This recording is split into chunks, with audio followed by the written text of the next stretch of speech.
Hello there, and welcome to this special Boring History episode on the rather disturbing lives of the pharaohs in ancient Egypt.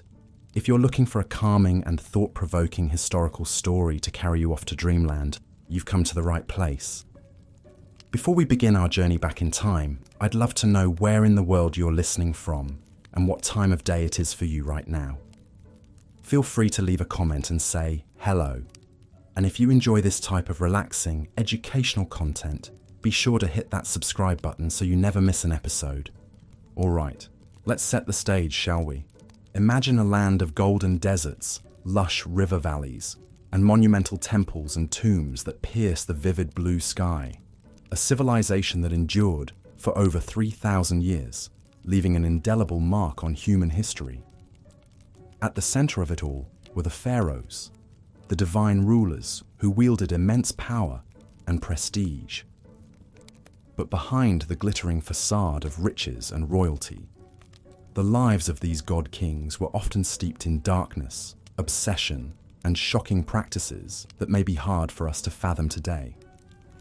Over the next hour or so, we'll be diving deep into the fascinating and often unsettling world of ancient Egyptian pharaohs. We'll explore their opulent daily lives, inside sprawling palace complexes, their tangled webs of royal relationships and rivalries, and their unshakable belief in their own divinity. We'll also confront the pharaohs' fixation on death and the afterlife, which drove them to construct ever more elaborate tombs and funerary temples, and even led some to engage in the chilling practice of human sacrifice. By the end of our journey, we'll have encountered influential figures like Hatshepsut, Akhenaten, King Tut, and Ramses II, and trace the captivating mysteries modern archaeologists are still unraveling about their lives and times. It's a story of power, magic, obsession, and eternal legacies that have enthralled the world for centuries. So dim the lights, settle in, and let the intrigues of ancient Egypt softly whisk you away on the wings of history. But before we fully immerse ourselves in the distant past, let's first zoom out and take in ancient Egyptian civilization at its height. Stretching from around 3100 BCE to 30 BCE, ancient Egypt was one of the first and longest-lasting complex societies in human history. The kingdom was born when King Menes unified the disparate tribes of the lush Nile Valley into a single state, taking advantage of the river's fertile floodplains to fuel an agricultural revolution that would be the envy of the ancient world. Over the centuries, Egypt grew into a powerhouse of wealth, culture, and influence, its lands stretching from the Mediterranean Sea to deep into Nubia in the south. The pharaohs presided over a centralized state with a sophisticated bureaucracy, groundbreaking technological advancements like the ox-drawn plough and sailboats, and a rich culture that produced timeless works of art, architecture, and literature. The Egyptians developed one of the world's earliest writing systems in the form of hieroglyphics, as well as a 365-day calendar that tracked the annual flooding of the Nile with uncanny precision. But perhaps their most visible and enduring achievements were the colossal monuments they left behind: the Great Pyramids, sprawling temple complexes, and subterranean tombs hewn into cliffsides. These awe-inspiring feats of engineering served to project the godlike power and prestige of the pharaohs, while also hinting at the depths of their obsession with death and eternity. For the pharaohs, this earthly life was but a prelude to a glorious and well-provisioned immortality, and they would bend immense resources and human capital to securing their share of forever. At the center of this remarkable civilization were the pharaohs themselves, the divine kings who ruled as the living embodiment of the god Horus on earth.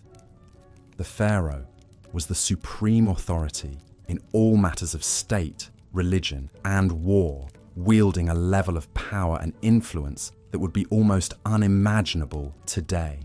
He, or in rare cases she, was responsible for maintaining order and balance in the cosmos, placating the gods with rituals and offerings, and ensuring the prosperity and protection of the Egyptian people. But this exalted status came with a dark side as well. As we'll soon discover, the pharaohs were bound by an intricate and often brutal web of rituals, superstitions, and obligations that governed every aspect of their lives and deaths. From the incestuous marriages they contracted to keep the royal bloodline pure, to the servants and pets they took with them into the grave, to the shocking acts of deification and human sacrifice some pharaohs engaged in, the lives of these divine rulers were often steeped in as much darkness as light. So, as we set off to explore the private lives and enduring legacy of some of history's most iconic and influential rulers, brace yourself for a journey into the captivating, beguiling, and at times disturbing world of the pharaohs of ancient Egypt. Let's begin by imagining a day in the life of a pharaoh at the height of the New Kingdom, around 1500 BCE. Dawn breaks gently over the shining limestone walls of the pharaoh's sprawling palace complex at Thebes. The king and his entourage are roused from their sleep by the soft sound of blind musicians serenading the sunrise, as barefoot servants pad silently through torchlit halls, bearing trays of delicacies to break the royal fast. In the palace's colonnaded courtyards, songbirds flit among lush gardens and burbling fountains as tame baboons and lion cubs lounge in the shade. The pharaoh emerges from his bedchamber accompanied by a coterie of body servants who have spent the last hour attending to his elaborate grooming regimen. They've shaved his head and body silky smooth to stave off lice, lined his eyes with striking kohl and green malachite, and anointed his limbs with fragrant oils and perfumes. Gold and electrum gleam at his throat and wrists, while an exquisite crown in the shape of a falcon encircles his brow, a symbol of his divine kinship with the god Horus. Thus arrayed in all his finery, the living god strides forth to begin his packed schedule of daily duties and devotions. First on the agenda is a visit to the palace shrine to make offerings and libations to the chief gods, Re the sun god, Osiris the god of the underworld, and the pharaoh's own deified ancestors. Chanting priests fill the incense-perfumed air with hymns and prayers, as the king prostrates himself before the serene painted gazes of the gods. With his religious obligations discharged, the pharaoh convenes his council to hear petitions, dispense judgments, and consult on affairs of state. Seated on a golden throne, he listens as his vizier reads out the day's business. Boundary disputes to settle, trade agreements to negotiate, construction projects to oversee. Though he solicits advice from his most trusted courtiers, the final word on all matters ultimately rests with him. The day wears on in a blur of ceremonies and spectacles designed to awe the populace and reinforce the pharaoh's divine right to rule. The king processes through the city in a magnificent chariot, the cheers of his subjects rising like a wave as he showers them with gifts of gold and grain. He officiates over the ritual opening of a new temple, driving in the first peg with a golden mallet as priests chant incantations to seal the sacred space. But even in these moments of public triumph, an undercurrent of dark superstition and obsessive ritual runs beneath the surface. The pharaoh is careful to always enter a room right foot first to ward off evil spirits. He eats only with his left hand, reserving his right for communing with the gods. And he never, ever allows his shadow to fall across a priest or a statue of a deity, lest he incur divine wrath that could bring ruin upon the kingdom. As Re's fiery orb sinks slowly toward the western horizon, the pharaoh retires to his private quarters for a few snatched moments of relaxation before the evening banquet. Lithe dancing girls sway sinuously to the strains of harps and lyres, while the king sips date wine from a golden goblet and contemplates the finer points of theology with his advisors. But even in repose, the spectre of death and eternity are never far from his mind. For the pharaoh knows that this mortal life, however opulent and godlike, is but a fleeting dream compared to the glorious forever that awaits him in the field of reeds. It's why he's already poured untold resources into his tomb in the Valley of the Kings, a hidden city of the dead, where he will reign in splendor for all eternity. But first, he must navigate the tangled web of obligations and dangers that come with wearing the double crown. And nowhere are those perils more present than in his own royal household. From the day he ascends the throne, one of the pharaoh's most pressing duties is to secure the succession by producing a male heir. But in the incestuous hothouse of the royal family, where pharaohs routinely wed their siblings and even their own children to keep the bloodline pure, the battle for power and influence is always seething just beneath the gilded surface. The king's great royal wife may be his half-sister, but that doesn't stop her from plotting with priests and courtiers to advance her own son's claim to the throne over that of his older half-brother. Indeed, the annals of Egyptian history are littered with tales of palace intrigue, rival queens, and ruthless power plays between potential heirs. Take the remarkable story of Hatshepsut, the female pharaoh who ruled as king in her own right for over 20 years in the 15th century BCE. Though she was originally just a regent for her young stepson Thutmose III, Hatshepsut slowly consolidated power, adopting all the masculine trappings of kingship, and even depicting herself with a beard in official artwork.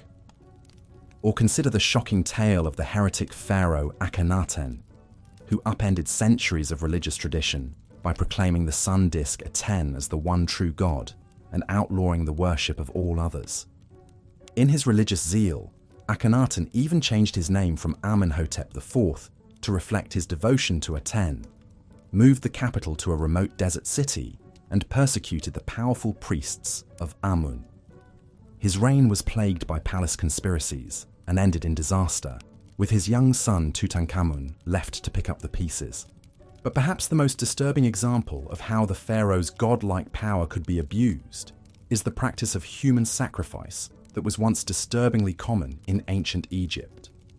Archaeologists have unearthed numerous so-called retainer sacrifices in the tombs of early kings like Jer and Jet, where dozens of servants were slaughtered to continue serving their master in the afterlife. Even more chillingly, some pharaohs like Aha were buried with their pets and worldly treasures, as well as piles of human hair wigs, likely shorn from sacrificial victims. Thankfully, this ghastly practice seems to have died out by the end of the Old Kingdom, as the Egyptians developed more symbolic ways for pharaohs to take their earthly entourage with them into the afterlife. But it remains a dark stain on the otherwise glittering legacy of the pharaohs, a reminder of the unfathomable gulf that separated these divine kings from the teeming masses they ruled over. As the centuries roll on, the pharaohs continue to shape the course of Egyptian history and leave their mark in stone and story. Some, like Ramses II, known as Ramses the Great, presided over the kingdom at the height of its power and splendor, their triumphs and love lives immortalized on the walls of the temples they built to their own glory. Others, like the fabled Cleopatra VII, became entangled in the high-stakes intrigues of the wider Mediterranean world, their personal charisma and political savvy the stuff of enduring legend. But perhaps no pharaoh has captured the modern imagination quite like the boy King Tutankhamun, whose lavish tomb discovery in 1922 set off a global wave of Tutmania and turned the once obscure ruler into a household name. The dazzling treasures found in Tut's tomb, from his iconic golden death mask to the nested coffins and thrones, provided an unprecedented glimpse into the opulence and artistry of a royal burial and cemented the pharaoh's reputation as the ultimate status symbols of the ancient world. Today, new archaeological discoveries and cutting-edge scientific techniques are allowing us to peer even deeper into the lives and deaths of these endlessly fascinating rulers. CT scans and DNA analysis have revealed the inbred genetic deformities that plagued Tut's family line, as well as the festering wounds and malaria that likely claimed his life at the tender age of 19th. Inscriptions and papyri paint an increasingly vivid picture of the cutthroat world of palace politics, where foreign concubines and scheming viziers jostled for influence in the shadow of the throne. And yet, for all the dark secrets and unsettling practices we've uncovered about the pharaohs, their luminous legacy as some of the most iconic and enduring rulers in human history remains undimmed. For over 3,000 years, they presided over a civilization of remarkable achievements and innovations, from the mathematical precision of the pyramids to the medical know-how of the world's first brain surgery. They inspired some of the most sublime and enduring works of art and architecture ever created, from the serene beauty of Nefertiti's limestone bust to the colossal majesty of the Colossi of Memnon. And they continue to fire our imaginations and tug at our sense of wonder, inviting us to contemplate the mysteries of absolute power and ponder what it means to reach for immortality in the face of the fleeting nature of human life. So the next time you find yourself gazing up at the inscrutable face of the Sphinx or marveling at the golden splendor of Tutankhamun's funerary mask, take a moment to reflect on the pharaohs who once wielded godlike power over the lives of millions. Theirs is a story of dazzling triumphs and shocking abuses, soaring monuments and chilling body counts, unimaginable wealth and existential dread in the face of eternity. It's a story that reminds us of the heights of human achievement and the depths of our capacity for cruelty, the unquenchable thirst for immortality, and the inescapable reality of death. And it's a story that will continue to captivate us as long as the timeless stones of ancient Egypt keep their secrets close, inviting each new generation to unravel anew the endlessly fascinating riddle of the pharaohs. And with that, we've reached the end of our whirlwind tour through the disturbing and dazzling lives of ancient Egyptian pharaohs. I hope you've enjoyed this deep dive into one of history's most iconic and influential civilizations, and that the stories of these larger-than-life rulers have provided some rich food for thought as you drift off to sleep. As always, thanks so much for tuning in to Boring History, and for spending a portion of your day exploring the endlessly fascinating nooks and crannies of our shared human story. If you've enjoyed this immersive journey into the distant past, I'd be thrilled if you could hit that subscribe button and leave a comment sharing your thoughts on the pharaohs and their far-reaching legacy. Until next time, sweet dreams, and may your reveries be filled with the golden light of the eternal sun disk, the lush reeds of the field of reeds, and the whispered secrets of the kings and queens who once ruled as living gods over the shimmering sands of ancient Egypt. Good night. As we've seen, the pharaohs of ancient Egypt lived lives of opulence and grandeur almost unimaginable today. But behind the glittering facade of gold and gods lay a darker reality, one of unchecked power, mystical obsessions, and the ever-present spectre of death. Perhaps no pharaoh embodied these contradictions more than Ramses II, also known as Ramses the Great.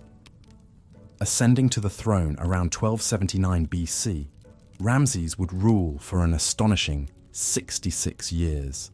One of the longest reigns in Egyptian history. He presided over an era of great prosperity and embarked on a massive building campaign, erecting temples, obelisks, and statues across the empire. The sheer scale and grandeur of these monuments were meant to awe his subjects and proclaim his divine power for all eternity. But Ramses II's thirst for glory and immortality knew no bounds. He fathered over 100 children with a vast harem of wives and concubines. He didn't hesitate to deface or outright destroy the temples and monuments of previous rulers, replacing their names and images with his own in a brazen act of propaganda. Even the colossal statues he erected of himself, some towering over 80 feet tall, were exercises in deified narcissism and self-aggrandizement. Yet perhaps most disturbing were the measures Ramses took to ensure his own afterlife. His sprawling tomb complex, the Ramesseum, included a massive funerary temple served by an entire city of priests, artisans, and slaves. Ramses spared no expense furnishing his eternal resting place, packing it with unimaginable treasures, golden chariots, exquisite furniture, intricately carved alabaster vessels. Even his beloved pet lion was mummified to accompany him. But Ramses didn't stop there. Recent excavations suggest that many of the pharaoh's household staff, including his concubines, were ritually sacrificed upon his death so they could continue serving him in the afterlife. The remains of these victims paint a grim picture, their bodies posed as if still waiting hand and foot on their master, now an eternally divine king. It's a chilling reminder of just how far ancient Egyptian rulers were willing to go in their quest for immortality and godlike power. Ramses II may have reigned over a golden age, but he also exploited untold thousands in service of his own vanity and delusions of divinity. The blood and sweat of commoners quite literally built his legacy. While Ramses the Great was a particularly egregious example, he was far from the only pharaoh to abuse his absolute power in such ways. His predecessors, Amenhotep III and Akhenaten, undertook similarly ambitious and self-serving building projects. The boy king Tutankhamun was entombed with a staggering array of priceless treasures, while Cleopatra ruthlessly eliminated her own siblings to secure sole control of the throne. Time and again, the pharaohs proved that their deified status placed them above the moral laws governing ordinary Egyptians. They could upend religious traditions on a whim, take countless sexual partners, seize property and labor, even ritualize murder, all without consequence. The promise of a glorious afterlife made megalomaniacal excess not only acceptable, but almost inevitable. But in the end, the pharaohs discovered what all tyrants must, that no mortal, no matter how powerful, can escape death. For all their temples and tombs, magical spells and sacrificial servants, they succumb to the same fate as the humblest peasant. Their mummified bodies and worldly possessions gathered dust in the darkness, while their empire declined and their gods were forgotten. The cautionary tale of the pharaohs still resonates in our modern world of would-be strongmen and self-styled demigods. Those who believe themselves above the common bonds of morality and mortality would do well to remember how the mightiest rulers of ancient Egypt met their ignominious ends. For the great leveler comes for kings and commoners alike. A humbling lesson, 3,000 years in the making. As we close this chapter on the disturbing lives of ancient Egypt's god-kings, one can't help but marvel at all that's been lost to the devouring sands of time. We may have unearthed their treasures and unraveled some of their secrets. But so much remains unknown about this captivating civilization that built wonders and banished moral constraints. Perhaps, as archaeologists chip away at the layers of history, we'll come to an even clearer understanding of the shadows behind the pharaoh's dazzling reign. A deeper knowledge of what drove these divine rulers to such heights of power and depths of depraved self-obsession. Until then, they'll continue to haunt our imaginations, spectacular, sphinx-like, cloaked in gold and mystery. We can only guess at what other chilling revelations lie buried in the Valley of the Kings, waiting to see the light of day once more. Tales of tyrants and god-kings, faded to dust and etched in eternity. A reminder that even the grandest of empires and most glorified of rulers can't escape time's inexorable march. So, as we drift off to sleep, our heads filled with gilded sarcophagi and whispering spirits.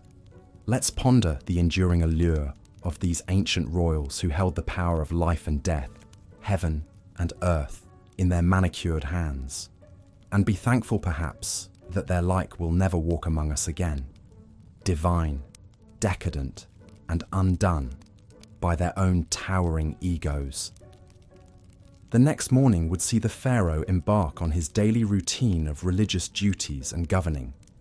He would first bathe in a sacred pool or be cleansed with holy water by priests, a ritual believed to purify both body and spirit. The pharaoh was then dressed in the finest linens, adorned with regal symbols like the double crown, scepter, and crook. Each item held deep meaning, the crook representing his role as shepherd of his people, the flail his authority to punish enemies of Egypt. But even these mundane morning tasks were imbued with layers of spiritual significance. Every movement was like a carefully choreographed dance, governed by the strict rules of Ma'at, the cosmic order that held the universe together. To deviate even slightly from these divine protocols was to court chaos and risk the god's wrath. It was a heavy existential burden to bear, but one seen as absolutely essential for a living god. Once attired in his divine regalia, the pharaoh would emerge from the palace to begin his packed schedule. Often first up was a visit to the temple to make offerings to the gods and perform vital rituals. As the high priest of every temple, his role was to gratify the gods and secure their continued blessings for Egypt. He would deliver offerings, recite sacred spells, and burn incense to the cult statues in the temple sanctuary. No matter how tedious, each rite had to be performed with perfect precision, like maintaining a cosmic engine. Even the subtlest mistake could have catastrophic consequences. The famous pyramid texts, carved on the walls of royal tombs, were essentially a script for the pharaoh to follow in the afterlife, guiding him through the trials to reach the blessed field of reeds. One can only imagine the intense pressure and anxiety of having to execute the rituals flawlessly, with the highest stakes imaginable riding on them. With his religious duties complete, the pharaoh would turn to the business of governing Egypt. He would meet with his most trusted advisors, viziers who acted as his eyes and ears throughout the land. They delivered reports on the political situation in Egypt and its diplomatic ties with rivals like the Nubians, Hittites, and Mesopotamians. The pharaoh would hear petitions from his people and pronounce his judgments according to Ma'at. Although the viziers oversaw the vast state bureaucracy on a day-to-day basis, the pharaoh had the final say on all matters and was expected to uphold justice. Governing a massive state was challenging enough, but the pharaoh's absolute power created its own disturbing incentives. With no real check on his whims, a pharaoh could easily succumb to corruption or tyranny if he wished. Some pharaohs imposed brutal taxes and forced labor on their subjects to build their own lavish monuments. Others grew paranoid and resorted to ruthless purges of anyone they perceived as a threat. The Ptolemaic pharaoh Ptolemy IV had his own mother and brother murdered to eliminate potential rivals to the throne. With ultimate power over life and death, even the bonds of family could turn deadly. But the pharaoh's day wasn't all blood and toil. He was also entitled to enjoy the finest earthly pleasures and leisure pursuits. He might go on a hunting expedition in the desert, firing arrows from his war chariot at fleeing lions and gazelles. The hunt was seen as a metaphor for the pharaoh's triumph over the forces of chaos that constantly threatened Egypt. A successful hunt proved his vitality and warrior prowess. The pharaoh might also indulge in a board game of senet with one of his trusted courtiers. Senet was hugely popular among the Egyptian elite and even took on spiritual dimensions. Some believed the game mimicked the soul's journey through the Duat underworld, with the final squares representing the gates of the afterlife. Here again, the lines between earthly recreation and cosmic symbolism were always blurred. As Re's journey across the sky drew to a close and shadows lengthened, the pharaoh would finally retire to his chambers after a long day of service to the two lands. But even in rest, his divine duties never ceased. The pharaoh's sleep was believed to mystically merge his Ba soul with the sun god, renewing his divine life force. It was a time of strange visions and communion with the gods, not mere repose. Enigmatic dream books have survived that were used to help interpret the pharaoh's dreams and discern divine messages in them. In one disturbing dream from the Chester Beatty Papyrus, the pharaoh Ramses II dreamt he saw Ptah, the great creator god of Memphis, standing over him with a sword. Ptah angrily chastised him for not completing his temple and struck him on his side. When Ramses awoke, he was determined to appease the wrathful deity by expediting work on the temple. Even in his own dreams, it seemed, there was no refuge from the crushing pressure of his role. The pharaoh's waking hours may have passed according to strict ritual and protocol, but his sleeping mind was an untamed landscape where deities and demons roamed freely. The same potent magic he wielded by day held sway in this nocturnal realm, for good or ill. Spells were carved on headrests and bed frames to protect the vulnerable sleeper from malign forces. This liminal space between waking and dreaming was a potent time for communing with the unseen and for divining the gods' mercurial wills. The life of a pharaoh, from sunup to sundown, was a tightrope walk between the earthly and divine, the banal and sublime. Every action, no matter how routine, took on transcendent significance. In a world pulsing with magic and portent, there could be no real distinction between sacred and profane. That pervasive aura of mysticism and symbolism infused the pharaoh's day-to-day existence, but also justified the absolute power he wielded. By upholding Ma'at in the material realm, the pharaoh sustained the proper order that kept the cosmos from dissolving into oblivion. But that same power also enabled the darkest impulses and excesses of human nature. The challenge for any pharaoh was to embody the lofty virtues of a god on earth, while still being fallible flesh and blood. Some managed that balancing act with justice and restraint, securing their people's prosperity and history's favour. Others succumbed to tyranny and caprice, leaving legacies forever tainted by cruelty. But whether revered or reviled, the pharaohs all shared an existence profoundly alien to our modern sensibilities, where the scope of one's actions held literally life and death stakes for an entire civilization. The pharaoh's day typically began at sunrise with a ceremonial cleansing by priests, followed by a grand procession out to the main temple for ritual offerings and worship.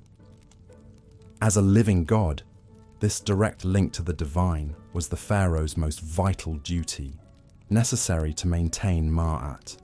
He would present statuettes of himself as offerings and libate wine, milk, and other precious liquids before the gods. Incense would be burned, prayers recited, and sacred magic enacted through liturgies and hymns.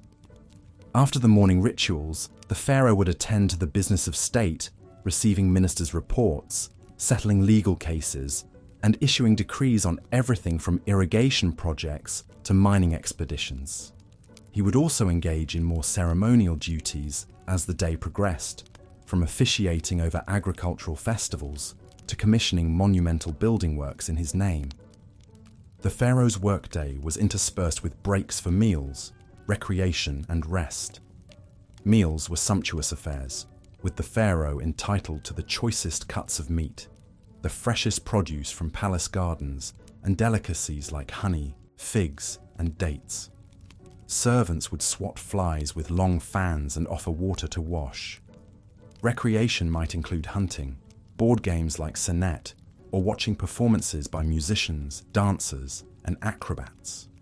Some pharaohs enjoyed swimming in palace pools, or taking a languorous barge ride down the Nile.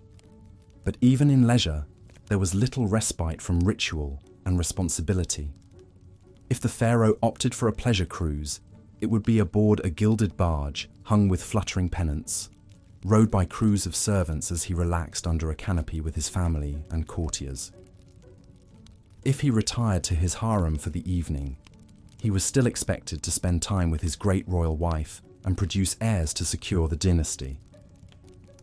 The God King's life was a goldfish bowl of relentless public scrutiny and expectation. While the pharaoh's magnificent surroundings and godlike status may seem enviable, it was in truth an intensely demanding and precarious existence. The smallest lapse in upholding Marat, whether ritual or moral, could unleash the furies of fate upon the entire land. He was like an acrobat crossing the Nile on a gossamer thread, poised between the earthly and the eternal. The burden of his office was an exhausting marathon of pageantry and weighty decisions, with the highest possible stakes in play. As the pharaoh finally retired for the evening, borne aloft on a gilded palanquin to his royal bedchamber, the day's exertions would take their toll. Falling into a dreamless sleep, he could at last slip the yoke of ritual and protocol, however briefly. In the morning, the great wheel would turn once more, and the demigod would re-emerge to greet the rising sun. But in those darkest hours before dawn, the pharaoh's chamber was a hushed sanctum of shadows and murmuring breaths, of stillness and quiet. Here, in night's forgiving embrace, he was merely human once more. Royal relationships and rivalries. The ancient Egyptian royal court was a hothouse of political intrigue, power plays, and Machiavellian machinations. At its apex was the pharaoh himself, the nucleus around which courtiers, officials, priests, and supplicants all revolved like planets around the sun. But the pharaoh was far from alone in his gilded cage. From incestuous marriages to murderous feuds, the intimate relationships and seething rivalries of the royal household were an eternal wellspring of drama to rival any soap opera. The women who surrounded the pharaoh were some of the most influential and intriguing figures in the palace. Foremost among them was the great royal wife, the queen who was meant to be the pharaoh's favorite consort and chief partner in ruling Egypt. Many queens wielded substantial power in their own right, with some like Nefertiti and Hatshepsut even eclipsing their husband's authority. Nefertiti, the legendary beauty and great royal wife of the oddball pharaoh Akhenaten, may have reigned as a full-fledged co-ruler beside him during the height of the Amarna period's religious upheaval. She vanished mysteriously from the record in Akhenaten's final years, but some tantalizing clues hint that she may have even succeeded him as the shrouded pharaoh Smenkhkare. The jury's still out on that enigma. Hatshepsut's unprecedented power play was even more dramatic. As the royal daughter, wife, and mother of kings, Hatshepsut was uniquely poised to make her move when her young stepson Thutmose III inherited the throne. First serving as his regent, Hatshepsut soon assumed the full titles and regalia of a king in her own right, dropping the feminine endings from her royal name.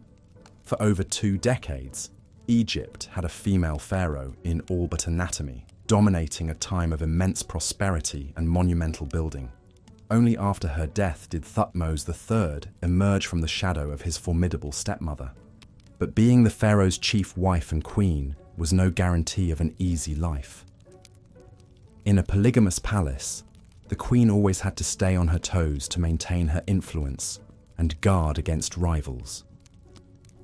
One of the most infamous examples was the bitter war between Ramses II's chief queen Nefertari and the secondary wife Isetnofret, mother of the heir apparent.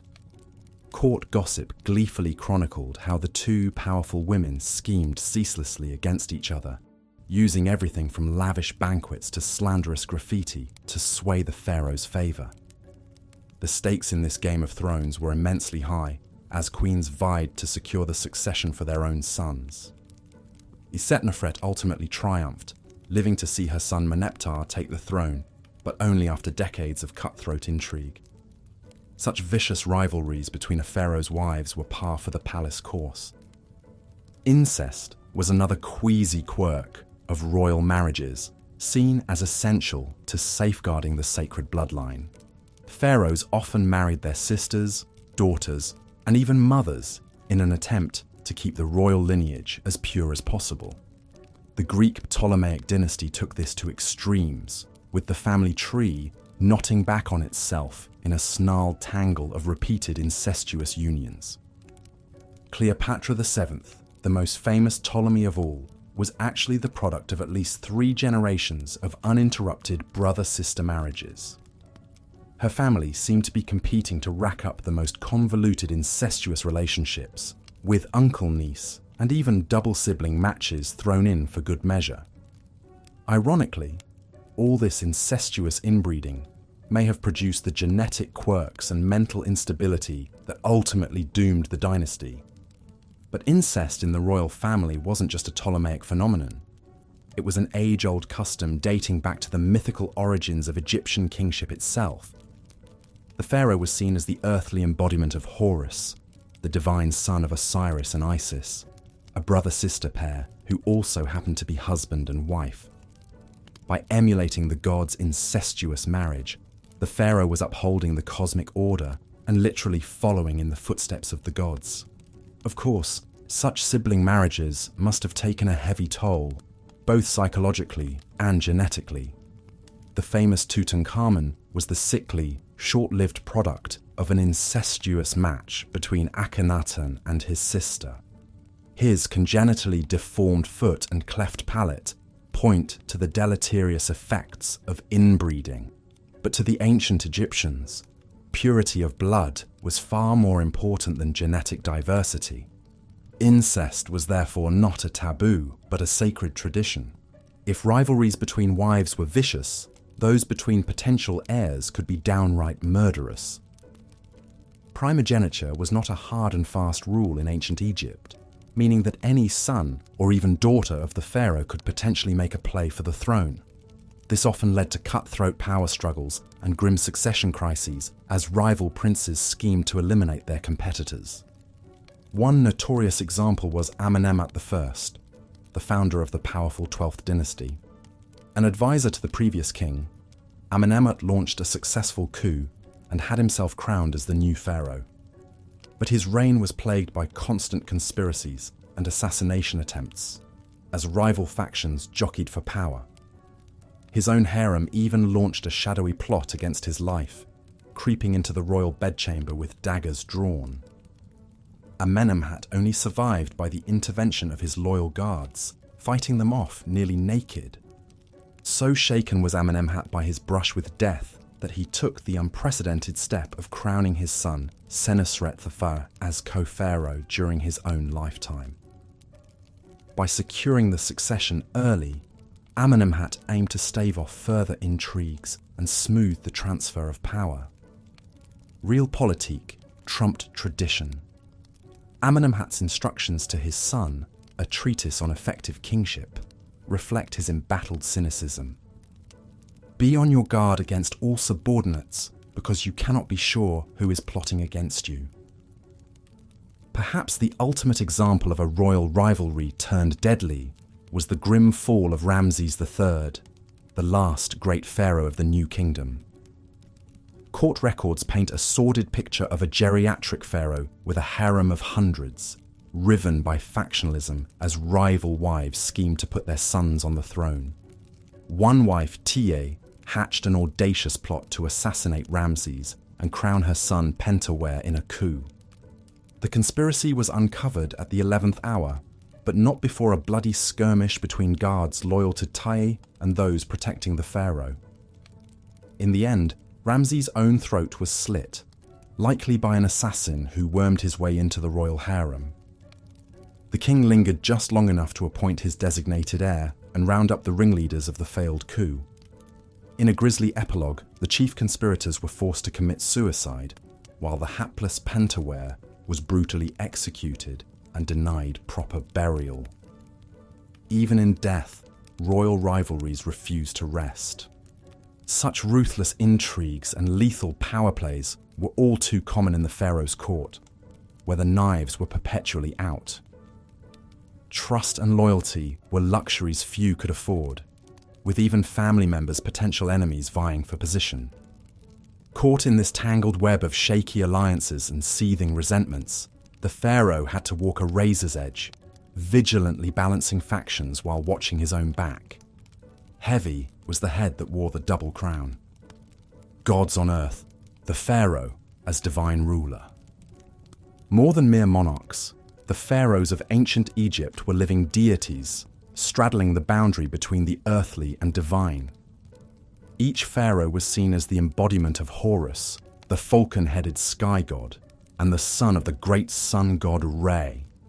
As. The practice of retainer sacrifice, also known as retainer burial, was one of the most chilling customs in ancient Egypt. The idea was that servants, both human and animal, who attended the pharaoh in life, would continue to serve him in death and the afterlife. This was seen as an honor, to accompany one's king for eternity. But to our modern sensibilities, it's a staggering loss of life in the name of royal luxury. Some of the earliest evidence of retainer sacrifice comes from subsidiary graves around the royal tombs of the First Dynasty pharaohs at Abydos. These subsidiary graves contain the remains of servants, as well as food, furniture, jewelry, and tools, all the things deemed necessary to serve the pharaoh in the afterlife. The tomb of King Djer is a striking example. Excavations revealed 318 subsidiary burials around his tomb, with servants' bodies arranged in neat rows, believed to have been sacrificed upon Djer's death. Even more unsettling are the animal sacrifices found in pharaonic tombs. Many kings were buried with their beloved pets to keep them company, hunting dogs, cats, monkeys, gazelles, and more. But some animal graves are on a whole different scale. The tomb of King Horahar contained 10 donkeys that had carried his funeral gifts. King Nama's tomb held 10 dogs. The First Dynasty pharaoh Waj was even buried with no less than 12 baboons, creatures considered sacred to the god Thoth. But perhaps the most bizarre burial good of all was human hair, lots and lots of it.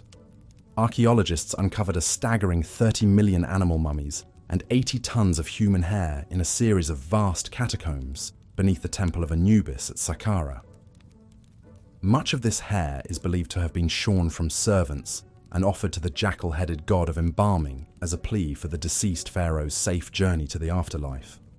As staggering as these numbers are, it's important to note that human sacrifice was not constant throughout ancient Egyptian history. It seems to have been practiced only in the early dynastic period, phasing out as mummification and more symbolic burial goods took precedence.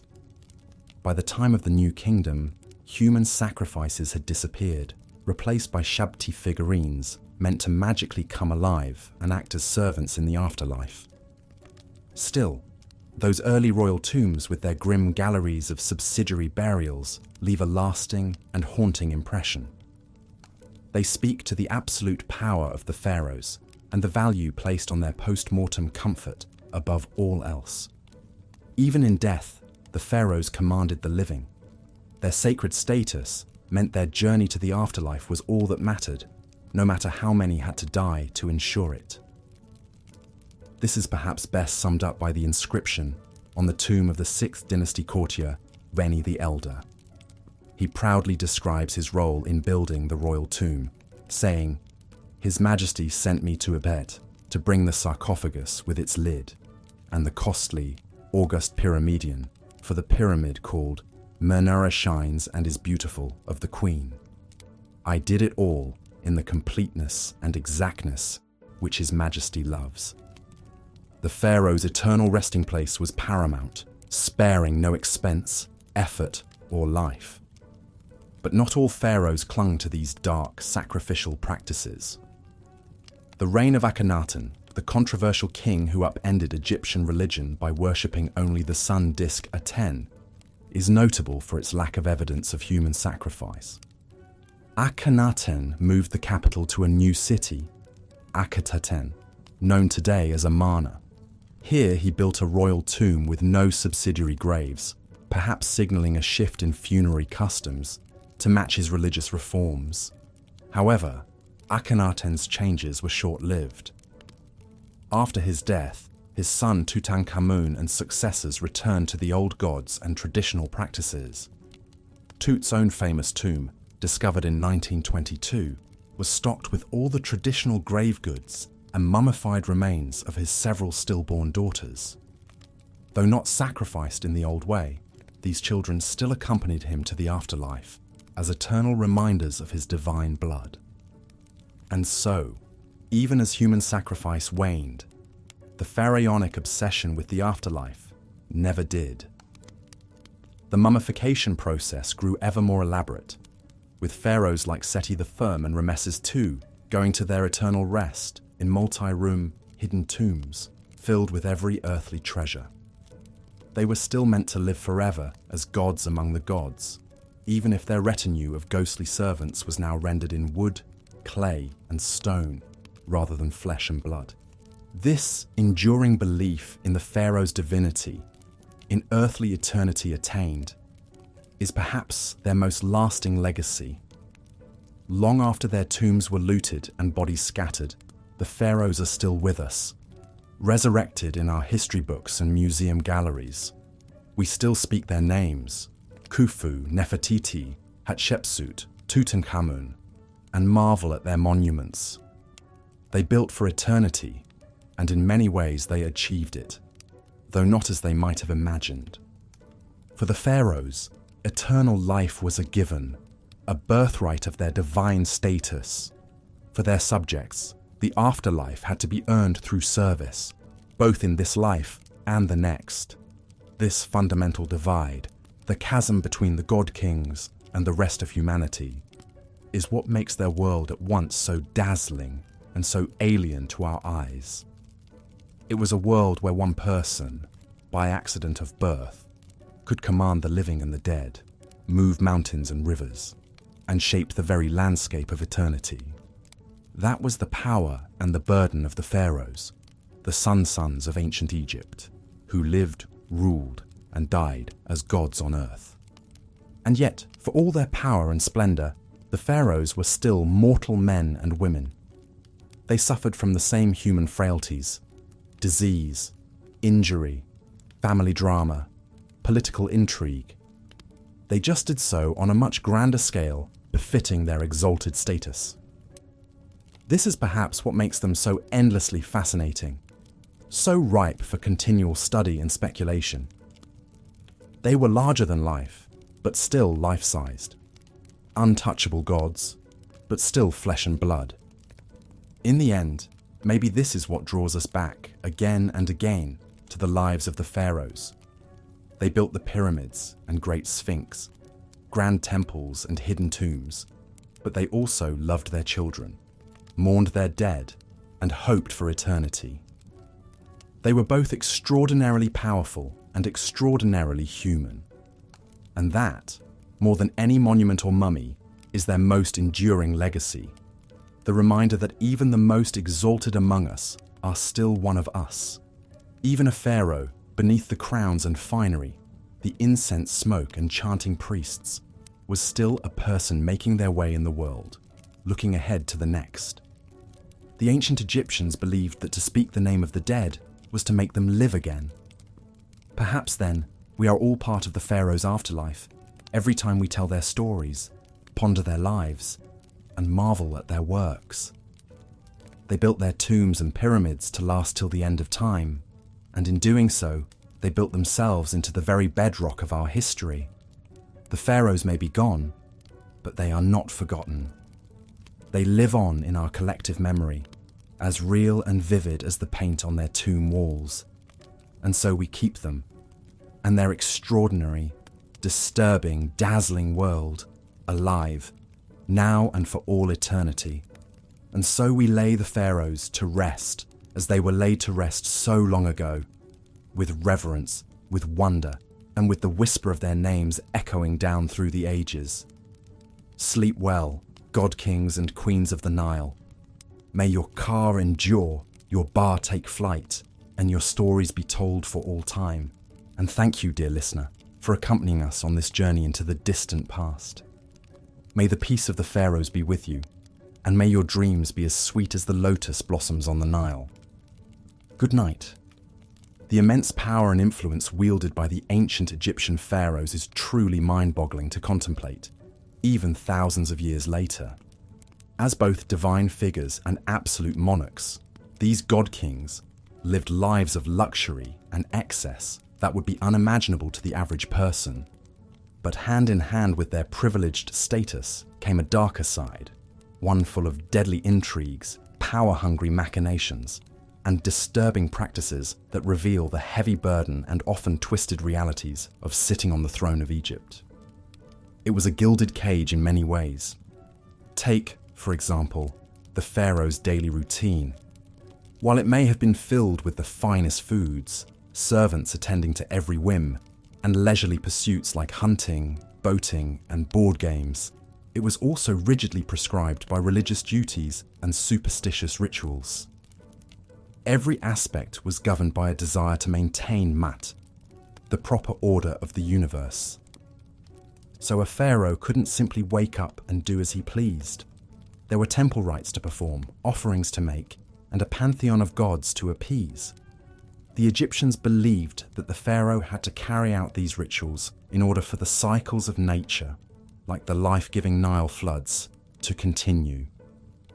That's a heavy responsibility to bear. Even the pharaoh's personal grooming was laden with meaning. Washing in sacred water from the Nile, shaving their heads and donning copious amounts of perfume, makeup and jewelry wasn't just about vanity. It was a way of setting themselves apart, of embodying the divine on earth. And it didn't stop at appearances. Practically every minute of a pharaoh's day was scheduled and accounted for, from petitions and offerings in the morning to touring building projects and consulting with advisors in the afternoon. Even their moments of rest and leisure in the evening were shaped by tradition and the need to be seen as more than human. The pressure to live up to this superhuman ideal must have been immense, and it bred more than a few pharaohs who, drunk on power and self-aggrandizement, took things to dark and disturbing extremes in their quest to be the supreme ruler on both earth and in the afterlife. You can see this most clearly perhaps in the kind of megalomaniac building projects that pharaohs undertook. Not content with your average tomb or memorial temple, some commanded their subjects to toil for decades on massive, glorious monuments to themselves. The Great Pyramid of Giza, one of the 7 wonders of the ancient world, is a perfect example. This was commissioned by the pharaoh Khufu around 2550 BC. Standing over 480 feet tall and comprised of over 2 million limestone blocks, it was the tallest man-made structure in the world for almost 4,000 years. The logistics and labor that went into building Khufu's pyramid are staggering to contemplate. Stones weighing an average of over 2 tons had to be quarried, transported, and assembled with absolute precision using only primitive copper chisels, bronze saws, wooden rollers and sleds, ramps, levers, and pulleys. Experts estimate it took over 20,000 workers and as long as 27 years to complete. And for what? All to house the corpse of one man and ensure his safe passage to the afterlife. It's an astounding, and some would say appalling, display of power and self-aggrandizement. Not to mention that life was incredibly harsh for the armies of workers who built pyramids like Khufu's. They may not have been slaves, as popular lore often suggests, but the back-breaking work took a serious toll. Scans of skeletal remains from the workers' cemetery show high rates of arthritis, injuries, and stress. Pyramid building eventually fell out of favor, perhaps becoming too costly and time-consuming even for the pharaohs. But the rich and powerful still found other ways to flaunt their wealth in the face of death. Take King Tutankhamun, the famed boy king who ruled in the 14th century BC. While he died young and had a relatively short reign, his golden death mask and opulent grave goods have become enduring symbols of ancient Egypt's wealth and splendor. When Howard Carter unsealed King Tut's small tomb in 1922, he found room after room stuffed to the brim with a dazzling array of over 5,000 priceless objects.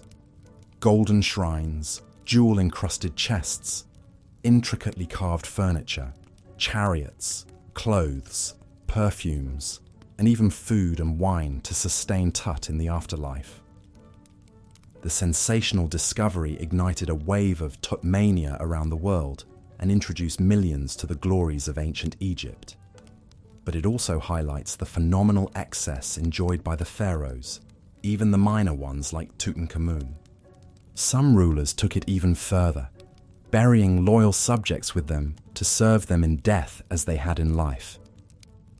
This is a practice known as retainer sacrifice, and evidence for it has been found in some of the earliest royal tombs, going back to the First Dynasty around 3000 BC.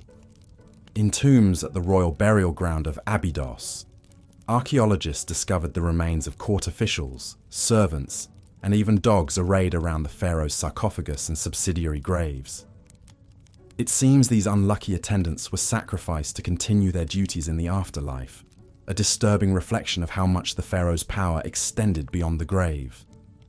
Thankfully, this practice seems to have largely died out by the Old Kingdom period, but the fact that it was ever condoned at all is a chilling reminder of the absolute godlike power ancient Egyptians invested in their kings. Even as mummification techniques became more and more refined, and the fabled Valley of the Kings filled with hidden tombs, the gulf between the pharaoh's eternal comfort and the lot of the average Egyptian couldn't have been starker. While the royals enjoyed gold, jewels, and linen wrappings in the afterlife, most people had to make do with a simple pit grave and a few humble trinkets, if that. The inequality was so stark, it's little wonder that tomb robbing became a constant scourge for Egyptian elites. Still, the promise of eternal life, however luxurious, was one that even the pharaohs couldn't always count on, as the fates of some of the most famous rulers attest. Take Ramses II, widely regarded as the greatest and most powerful pharaoh of the New Kingdom. His reign, which lasted an astonishing 66 years, from 1279 to 1213 BC, marked the peak of ancient Egypt's imperial power and prosperity. Ramses II, or Ramses the Great as he's often known, was a military leader who expanded Egypt's reach in Nubia, Libya, and the Levant. He was also a prolific builder who erected many grand temples, statues, and monuments. But for all his glory in life, Ramses II didn't exactly get the restful and dignified eternity he probably expected. His mummy has been moved and disturbed countless times over the millennia, as tomb robbers, priests, and archaeologists have all had a hand in its fate. When Ramses's mummy was finally unwrapped in 1886 by Gaston Maspero, the head of the Egyptian Antiquities Service, it was found to be in poor condition. The king's body was broken into pieces, many bones were missing, and a gaping hole in the skull suggested the work of ancient looters. Still, with his long aquiline nose, strong jaw, and shock of white hair, Ramses was an imposing figure even in death. His mummy is now on display at the National Museum of Egyptian Civilization in Cairo, a far cry from his original resting place in the Valley of the Kings, but no less a potent symbol of his enduring power and mystique. In the end, perhaps it's this very mystique, this mix of the marvelous and the macabre, the inspiring and the unsettling, that keeps us so fascinated by the pharaohs of ancient Egypt. They were larger-than-life figures who wielded immense power and wealth, but they were also mortal men, subject to the same fears, foibles, and fates as the rest of us. Peering into their lives, their triumphs and excesses, their vanities and vulnerabilities, is like holding up a mirror to the human condition. We see the heights to which we can ascend and the depths to which we can sink. We marvel at the ingenuity and artistry of an ancient civilization, even as we recoil at some of its more disturbing practices. Most of all, we come face to face with the stark realities of power, its seductions and its pitfalls, its uses and its abuses. The pharaohs may have ruled as gods on earth, but they were also prisoners of a system that demanded constant displays of strength, piety, and conspicuous consumption. In that sense, perhaps we can even feel a twinge of sympathy for these divine rulers, trapped in their gilded cages, burdened with the weight of an entire civilization's hopes, dreams, and fears. It's a far cry from the glamorous and carefree existence we might imagine for a god king. But then again, that's the enduring allure of ancient Egypt. It defies our expectations and challenges our assumptions at every turn. It is a civilization that was at once familiar and alien, majestic and monstrous, enlightened and benighted. And the pharaohs, for all their flaws and foibles, were the avatars of this endlessly fascinating world. They may have lived and died thousands of years ago, but their stories, their secrets, and their splendors continue to haunt us to this day. We will likely never fully unravel all the mysteries of the pharaohs and their world, but that doesn't stop us from trying. From poring over every scrap of papyrus, studying every mummy and monument, sifting through every grain of desert sand for clues to their lives and times. In a way, that's the greatest legacy of the pharaohs, not the pyramids or the golden treasures, but the enduring sense of wonder and curiosity they inspire in us, the tantalizing glimpse they offer into a world at once vanished and vivid, lost and everlasting. So perhaps the real question is not what we can learn from the pharaohs, but what we can learn about ourselves in our endless fascination with them. What does our obsession with these ancient rulers say about our own hopes, dreams, and fears? What does it reveal about our relationship to power, to death, to the eternal mysteries of the human heart? These are questions that may never have definitive answers, but they are worth pondering nonetheless, just as the pharaohs themselves continue to beguile and bewilder us, inviting us to explore ever deeper the labyrinthine recesses of their world and our own. And so, the story of the pharaohs endures, as it has for millennia, a tale of power and pathos, of glory and despair, of the eternal dance between light and shadow that defines the human condition. It is a story that will continue to be told and retold, as long as there are those who seek to peer behind the veil of history and glimpse the faces of those who once ruled as gods among men. The pharaoh would begin his morning ablutions in an ornate limestone washroom, where a small army of servants waited to assist their living god. First, they would delicately wrap him in fine linen towels and escort him to a gleaming copper bathing tub filled with water, lotus flowers floating on the surface. As he stepped in, the servants would carefully wash the pharaoh's body with natron, a mineral salt that cleansed and softened the skin. They paid special attention to his hands and feet, gently scrubbing away any dirt or impurities. After bathing, the pharaoh would be dried off, and a servant would appear bearing a tray of fragrant oils. With practiced motions, he would anoint the king from head to toe, massaging the oils into his skin until it glowed. These sacred unguents, in scents of myrrh, frankincense, and cinnamon, were believed to have magical protective properties, shielding the pharaoh from evil spirits and misfortune. A dab of black coal was carefully applied around his eyes, not just for beauty, but to deflect the harsh glare of the sun god Ra and ward off eye infections. Next came the pharaoh's iconic regalia, the crowns, scepters, and jewels that denoted his supreme status. Every item was imbued with layers of religious and political symbolism. The distinctive double crown, for example, represented the unification of Upper and Lower Egypt under the pharaoh's divine rule. A designated servant would reverentially lift the lapis lazuli and gold headdress and place it atop the king's head, taking great care to arrange it just so.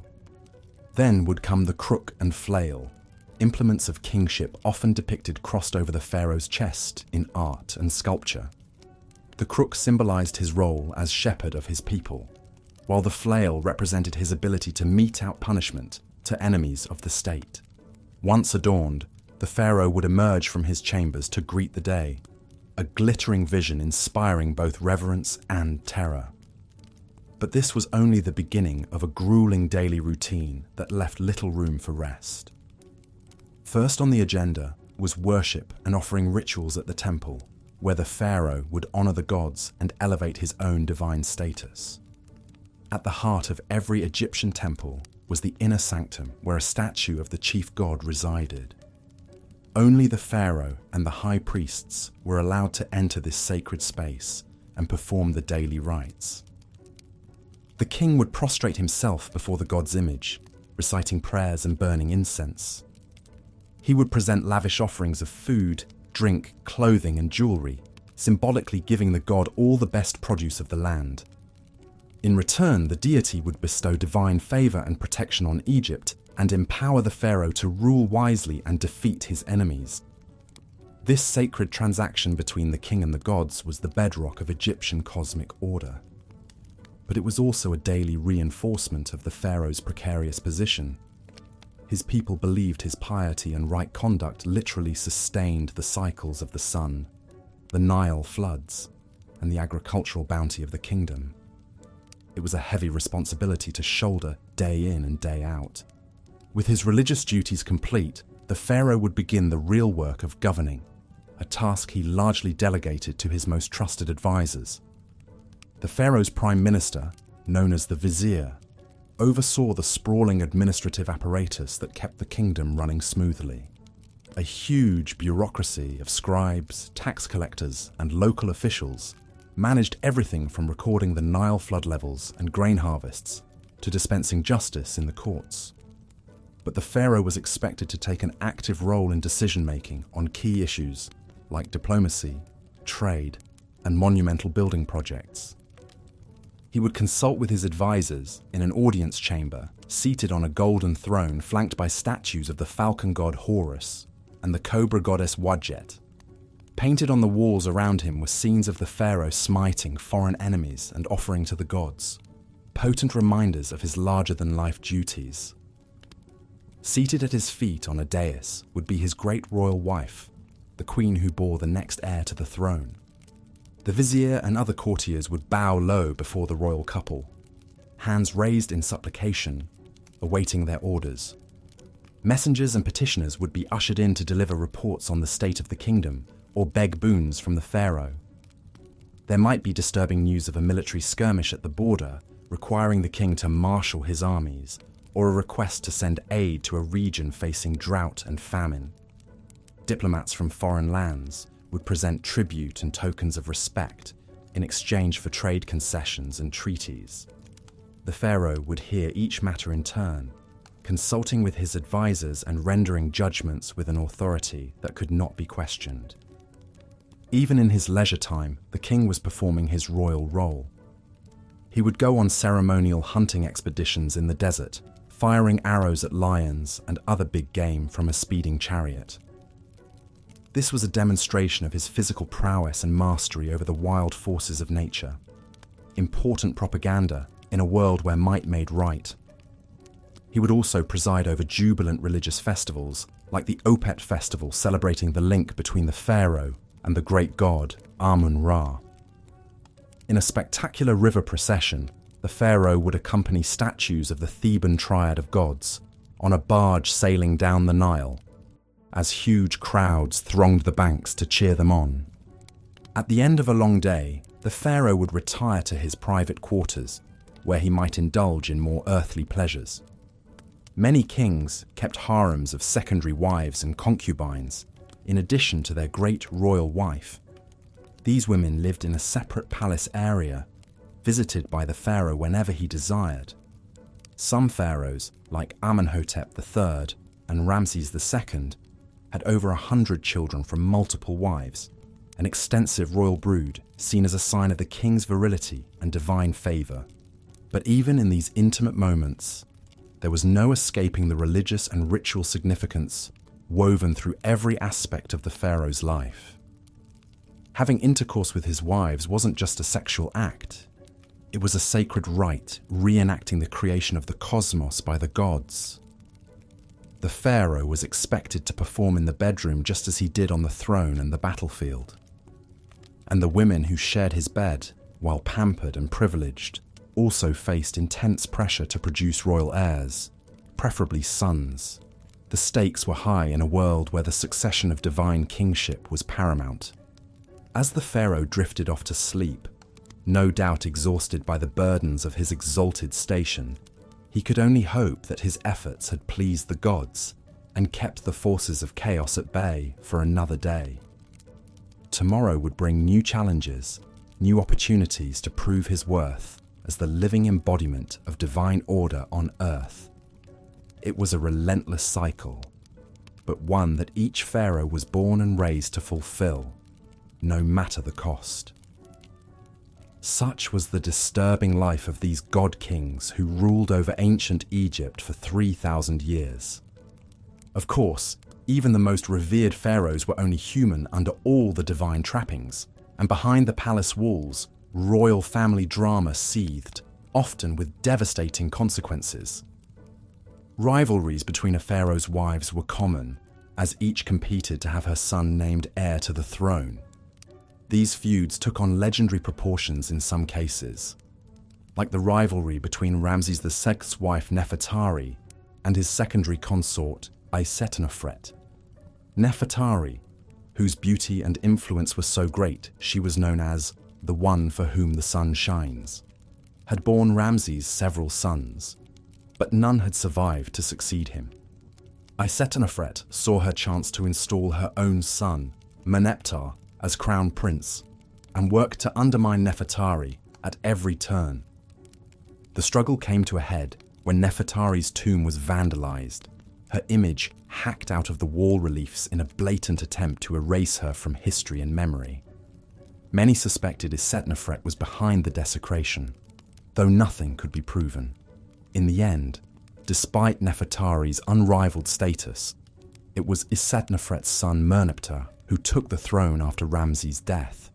Such was the Game of Thrones played out in the pharaoh's court, where even the most beloved consort could fall victim to the ruthless machinations of her rivals. Even more scandalous were the rare but documented cases of incest within the royal family.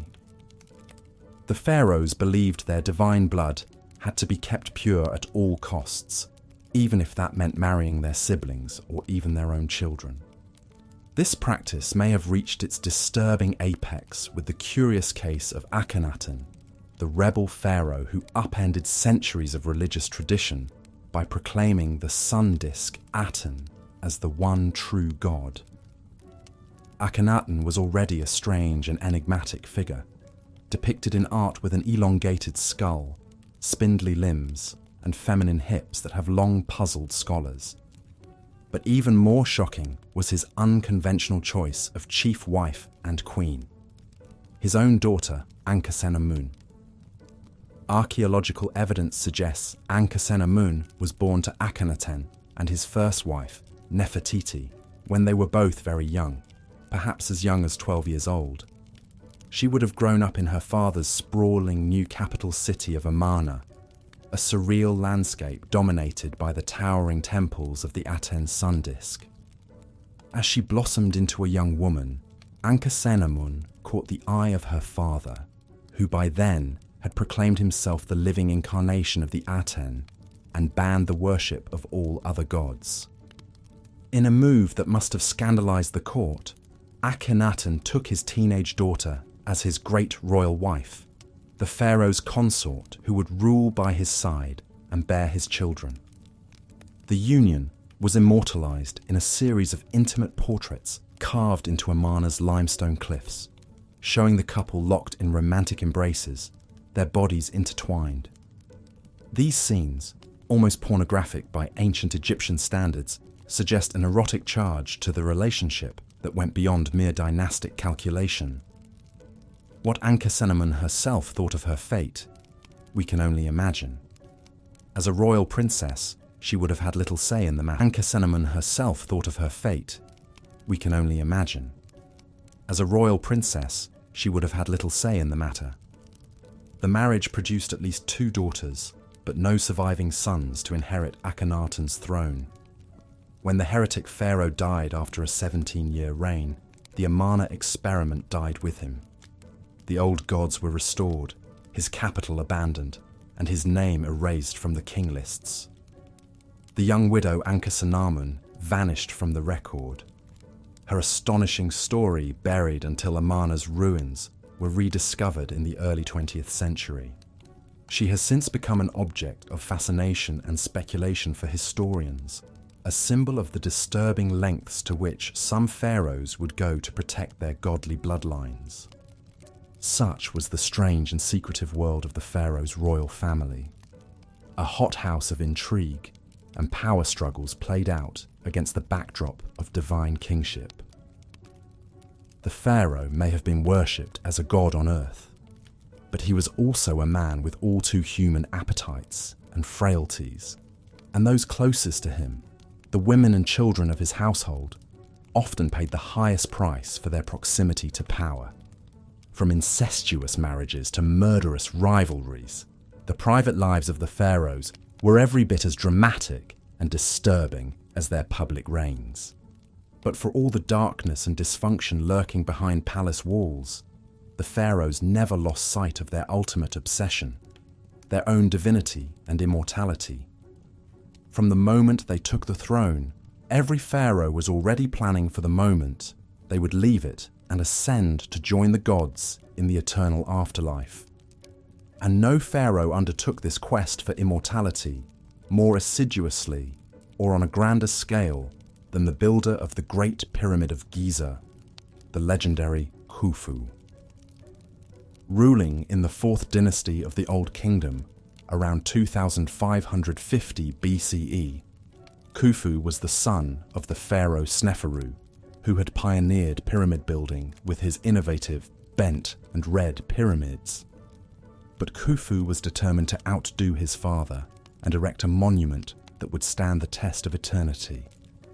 The result was the Great Pyramid, a towering edifice of 2.3 million limestone blocks, rising 481 feet into the desert sky. Even today, it remains the largest single building ever constructed by human hands, a testament to one man's monumental ego and the extraordinary lengths he would go to achieve immortality. The Great Pyramid was more than just a tomb. It was a resurrection machine designed to harness the power of the sun god Ra and the magic of Egyptian engineering to launch Khufu's spirit into the cosmic realms of the gods. Every aspect of its design was suffused with religious symbolism and funerary spells from the pyramid texts, the oldest sacred writings in Egypt. The pyramid's smooth, angled sides were clad in polished white limestone that would have made it shine like a giant prism in the desert sun, a radiant beacon guiding Khufu's soul to the heavens. Inside, a series of narrow, ascending and descending passages led to the king's burial chamber, deep in the heart of the pyramid. This was the most sacred space of all, where Khufu's mummified body would rest in a granite sarcophagus surrounded by all the treasures and supplies he would need for the afterlife. The chamber was a marvel of precision engineering, its walls lined with massive granite blocks fitted so tightly you couldn't slip a piece of paper between them. This was meant to seal the king's body and possessions away from thieves and intruders for all eternity, a secure staging ground for his journey to immortality. But building such a monumental tomb came at a staggering cost, both in resources and human lives. The Great Pyramid required a workforce of skilled masons, engineers and labourers on a scale never before seen in Egypt. Contrary to popular belief, these were not slaves but paid workers, many of them peasant farmers recruited during the annual Nile flood when their fields were underwater. They laboured in grueling conditions under the desert sun, hauling massive blocks of limestone up ramps and lever systems to construct the pyramid layer by meticulous layer. Overseeing this vast operation was the pharaoh's cousin Hemiunu, the royal architect who had designed the pyramid and now managed its construction like a military campaign. He commanded an army of overseers and foremen who pushed the workers to their limits, driven by the knowledge that the pharaoh's immortality depended on their speed and precision. Accidents and deaths were an accepted part of the job, with some workers even buried in the shadow of the pyramid they had died building. The human cost of Khufu's ambition was immense, but to the pharaoh, it was a price worth paying for eternal life. He saw himself as a divine being, a god incarnate whose spirit would live forever among the stars of the northern sky. The pyramid was his stairway to heaven, a monumental feat of will and engineering that would ensure his name and legacy endured for all time. And in a sense, he was right. 4,500 years later, we are still marveling at the Great Pyramid and the disturbing lengths to which one pharaoh went to achieve immortality. But even Khufu's audacious monument pales in comparison to the extraordinary measures some of his successors took to equip themselves for the afterlife. As the prosperity and power of the Old Kingdom waned, later pharaohs became increasingly obsessed with their own mortality and the fate of their eternal souls. They poured their dwindling resources into ever more elaborate tombs and mortuary temples, desperately trying to guarantee their place among the gods. This desperate quest for immortality reached its macabre apex with the practice of retainer sacrifice, the burial of servants alongside the pharaoh to attend him in the afterlife. The most chilling example comes from the tomb of the First Dynasty pharaoh Jer at Abydos, where archaeologists uncovered the remains of 318 individuals, men, women, and even children, who had been sacrificed and buried in neat rows outside the king's funerary enclosure. The scale of the carnage is staggering, the largest known case of human sacrifice in ancient Egypt. The victims appear to have been palace servants, members of the royal household who were selected to serve the king in death as they had in life. They were likely killed by strangulation or a blow to the head, their bodies hastily mummified and buried with minimal grave goods. Some were even interred in coffins bearing their own names, a poignant reminder of their individual identities and the violent fate that awaited them. What could have motivated such a mass slaughter? For the pharaoh and his priests, it was a natural extension of the king's divine power, his ability to command obedience and service, even beyond the grave. The servants were seen as privileged to be chosen for this sacred duty, their sacrifice a necessary part of ensuring the pharaoh's eternal well-being. But one can only imagine the terror and despair of those selected, knowing they would soon be joining their master in death. This disturbing practice appears to have been relatively short-lived, dying out by the end of the Old Kingdom. But it speaks to the incredible power and allure of the afterlife in ancient Egyptian culture, and the extreme lengths to which some pharaohs would go to secure their place in it. The idea of an eternal existence beyond death, where the pharaoh would reign supreme among the gods, was so intoxicating that it justified even the most horrific acts of violence and sacrifice. And it wasn't just human servants who. As the centuries passed, ancient Egypt's New Kingdom period gave way to the Late Period, a time of foreign invasions and rule by outside powers. The Libyans, Nubians, Assyrians and Persians all took their turn at the helm, wresting control of Egypt from native pharaohs. But perhaps no foreign power left quite as indelible a mark as Alexander the Great and the Greek Macedonian Ptolemaic dynasty he left in his wake. In 332 BC, Alexander the Great swept into Egypt, wresting it from Persian control. After being crowned pharaoh in Memphis, he founded the great seaside city of Alexandria, soon to become a cosmopolitan center of Greek culture and learning. But Alexander's reign as pharaoh was cut short by his untimely death in 323 BC. In the chaotic aftermath, his general Ptolemy Wunsota seized control of Egypt, installing himself as the first pharaoh of the Ptolemaic dynasty that would rule for the next 275 years. The Ptolemaic pharaohs were a fascinating fusion of Greek and Egyptian culture. They adopted many Egyptian royal traditions and religious practices to legitimize their rule in the eyes of their subjects. Ptolemy III's son and successor, Ptolemy II Philadelphus, even instituted worship of the deified Alexander, cleverly positioning the Ptolemies as successors to Alexander's divine rule. Yet at the same time, the Ptolemies remained resolutely Greek, marrying their siblings in the Egyptian royal tradition, but giving their children Greek names and hiring Greek architects to reshape Alexandria's landscape in the style of their homeland. One of the most audacious Ptolemaic building projects was surely the Pharaohs lighthouse, constructed on the orders of Ptolemy I Soter.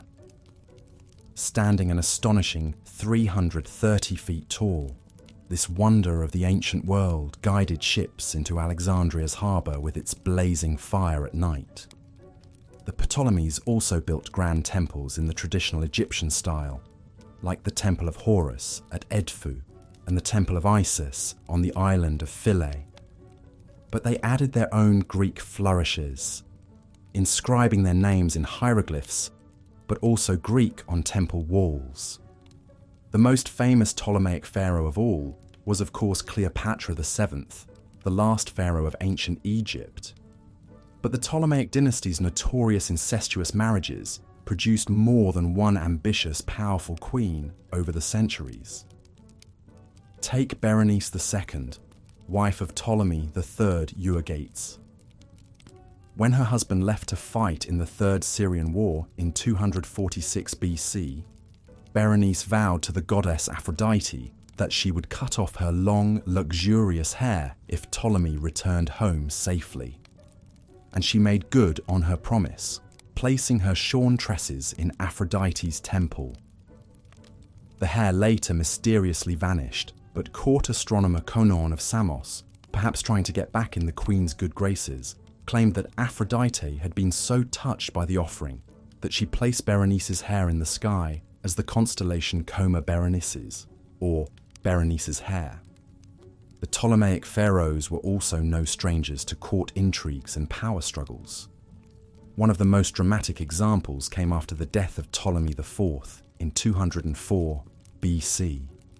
His young son Ptolemy V, not even 6 years old, was next in line for the throne. But the boy king's regents, Agathocles and Sosibius, weren't about to give up their influence and power. They did the unthinkable, having the young pharaoh's mother, Arsinoe, murdered to secure their own positions. The common people, who had loved Queen Arsinoe, were outraged when they got wind of the sordid plot. They besieged the royal palace, dragging Agathocles and his family out and lynching them in the street. The grisly scene was a stark reminder that while the Ptolemaic pharaohs styled themselves as god kings, they were all too human and vulnerable to the wrath of their subjects. The Ptolemaic era was a time when much of the ancient Egyptian culture and religion we know today was compiled and recorded for posterity. The Ptolemies were great patrons of the arts, sciences, and literature. It was at the Great Library of Alexandria that Manetho, an Egyptian priest and historian, wrote his Egyptiaca. This 3-volume work, now largely lost, compiled the first comprehensive list of Egyptian pharaohs and divided their reigns into 30 dynasties. The framework we still use to parse ancient Egyptian chronology today, and it was under the Ptolemies that the Egyptian priest scribe Hor of Sebennytos penned a fascinating papyrus that has come to be known as the Dream Book. This enigmatic text lists nearly 200 different dreams and their supposed meanings. Some are rather mundane, like dreaming of eating figs, indicating the dreamer will come into money. But others are more sinister omens, like dreaming of being burned alive, signaling great danger ahead. The Ptolemaic dynasty ended with the tragic demise of its most famous queen, Cleopatra VII, in 30 BC. After picking the losing side in the Roman Civil War between Mark Antony and Octavian, Cleopatra took her own life, allegedly by the bite of a poisonous asp. rather than be paraded through the streets of Rome as a war trophy. With Cleopatra's death, the long line of divine pharaohs finally came to a close, and Egypt became a province of the Roman Empire. But the 3,000-year legacy the pharaohs left behind still endures. Every magnificent monument, every golden tomb treasure, every tall tale recorded on temple walls or papyrus scrolls has kept their larger-than-life stories alive. The pharaohs built ancient Egypt into a flourishing civilization that has captured imaginations for millennia, and will likely continue to do so for as long as the pyramids still stand. The mystique of the pharaohs lies in how, even at the distance of thousands of years, they still seem to straddle the line between gods and mortals, the natural and supernatural. The truth is, the pharaohs were both extraordinary and all too human. They performed mind-boggling feats of engineering, artistic, and cultural achievement that have rarely been matched. But they could also be petty, superstitious, ruthless, and tyrannical. They were a bundle of fascinating contradictions, chasing immortality while grappling with all the flaws and frailties of being human. So perhaps that's why, for all their power and pomp, the pharaohs still speak to us today. Their outsized lives are like monuments to the human condition itself, the soaring triumphs and the devastating lows that have defined the mortal experience since the dawn of civilization. The life of a pharaoh was one of immense power and privilege, but also one governed by strict religious duties and rituals. From the moment he awoke in his opulent palace, a pharaoh's day was meticulously planned and scheduled, with little room for spontaneity or personal indulgence. The pharaoh's morning routine was an elaborate affair, with teams of servants attending to his every need. He would be washed, perfumed, and dressed in fine linens before donning the various crowns and symbols of his divine office. The distinctive double crown, or pshent, combined the white crown of Upper Egypt and the red crown of Lower Egypt, symbolizing the pharaoh's dominion over the unified land. But even in these mundane morning rituals, there was an undercurrent of magic and superstition. The pharaoh's clothing was imbued with powerful symbolism and believed to confer divine protection. Every cosmetic and item of jewelry had deep spiritual significance. Even the pharaoh's daily ablutions were a sacred rite, with priests reciting spells and incantations as sacred water from the Nile was poured over his head. With his regalia in place, the pharaoh would then consume a light breakfast before beginning his packed schedule of daily duties. As the earthly embodiment of the god Horus, one of the pharaoh's most vital roles was as the supreme religious leader of Egypt. He was responsible for maintaining Ma'at, the cosmic order and balance, through his divine intercession with the gods. This meant that a significant portion of the pharaoh's day was taken up with religious ceremonies and temple rituals. He would make offerings to the gods, perform libations, and recite the necessary incantations to ensure the continued favor of the divine realm.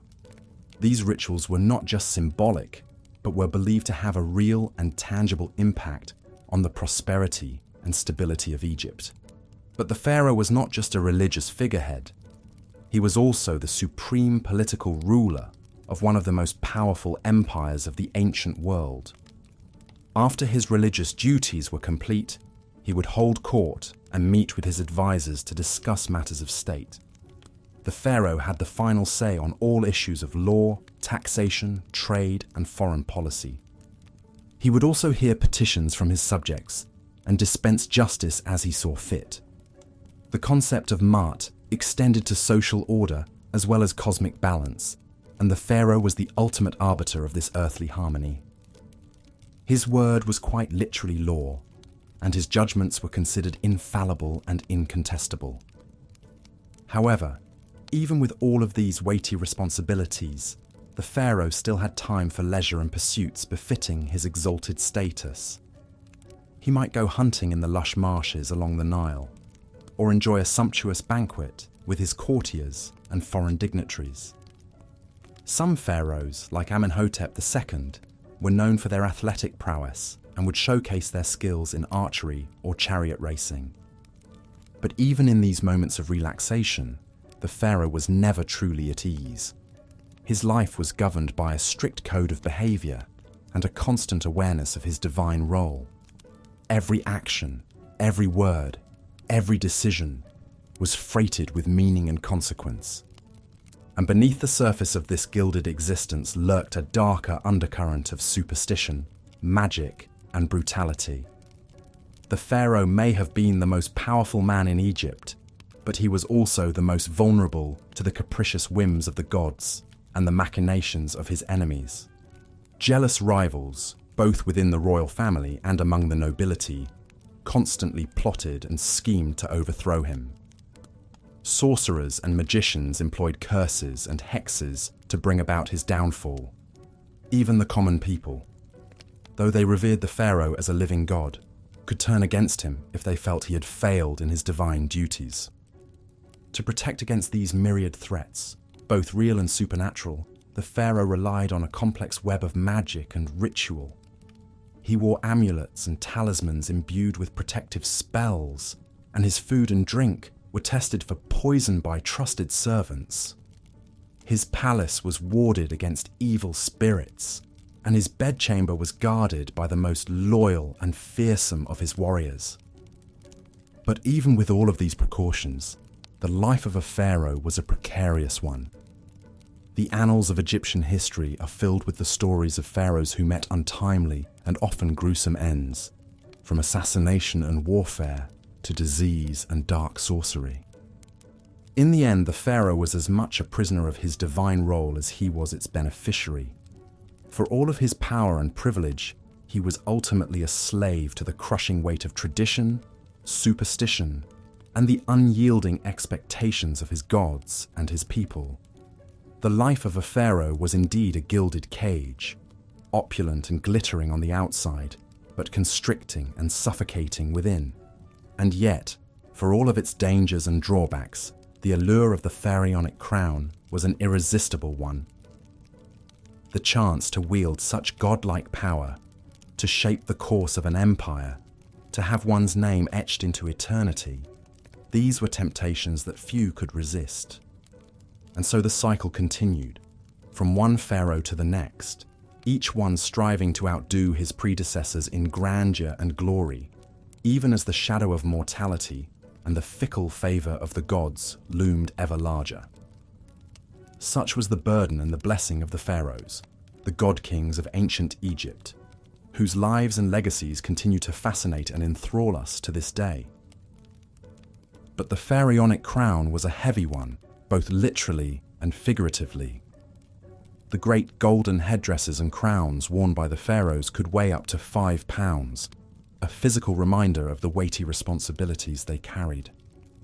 And for all of their divine status and earthly power, the pharaohs were still mortal men, subject to the same fears, frailties, and vices as any other.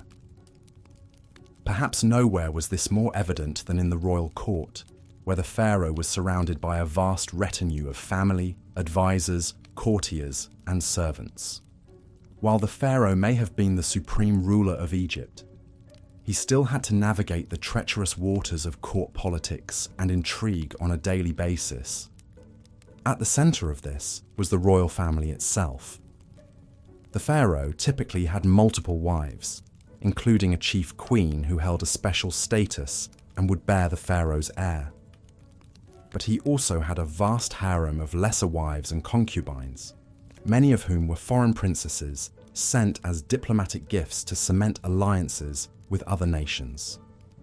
This complex web of marriages and liaisons was not just about pleasure or politics. It was also driven by a deep-seated obsession with preserving the purity and divinity of the royal bloodline. The Egyptians believed that the pharaohs were literal descendants of the gods, and that this divine essence was passed down through the generations. To maintain this purity, the pharaohs often married within their own family, taking their sisters, daughters, and even their own mothers as wives. This practice of royal incest may seem shocking and abhorrent to modern sensibilities, But for the ancient Egyptians, it was a sacred duty, a way of keeping the divine blood of the pharaohs untainted by mortal influence. Of course, this incestuous inbreeding often had the opposite effect, leading to genetic defects, deformities, and a host of health problems for the royal family. The mummies of several pharaohs, including the famous King Tutankhamun, show clear signs of congenital disabilities and chronic illnesses that were likely the result of generations of close familial marriages. But for the pharaohs, the risks of incest were outweighed by the perceived benefits of preserving their divine status. And in a society where the pharaoh was seen as a living god, there was no higher priority than maintaining the purity and power of the royal line. This obsession with divine kingship also had profound implications for the role of women in ancient Egyptian society. While women in general had more rights and freedoms than in many other ancient cultures, the power of the pharaonic throne was still very much a male domain. There were, however, a few notable exceptions to this rule. Perhaps the most famous of these was Hatshepsut, a queen who took on the full powers and regalia of a pharaoh and ruled Egypt in her own right for over 2 decades. Hatshepsut was a master politician and propagandist, commissioning statues and monuments that depicted her as a powerful and legitimate ruler, complete with the traditional false beard worn by male pharaohs. She even went so far as to have herself portrayed as a male in many of her official depictions, a way of asserting her divine right to rule. But Hatshepsut's reign was the exception rather than the rule, and her successor Thutmose III went to great lengths to erase her memory and her monuments after her death. For the most part, the divine kingship of the pharaohs remained a strictly masculine affair, with women relegated to supporting roles as queens, mothers, and daughters. This gender imbalance also extended to the royal succession, which was often a bloody and brutal affair.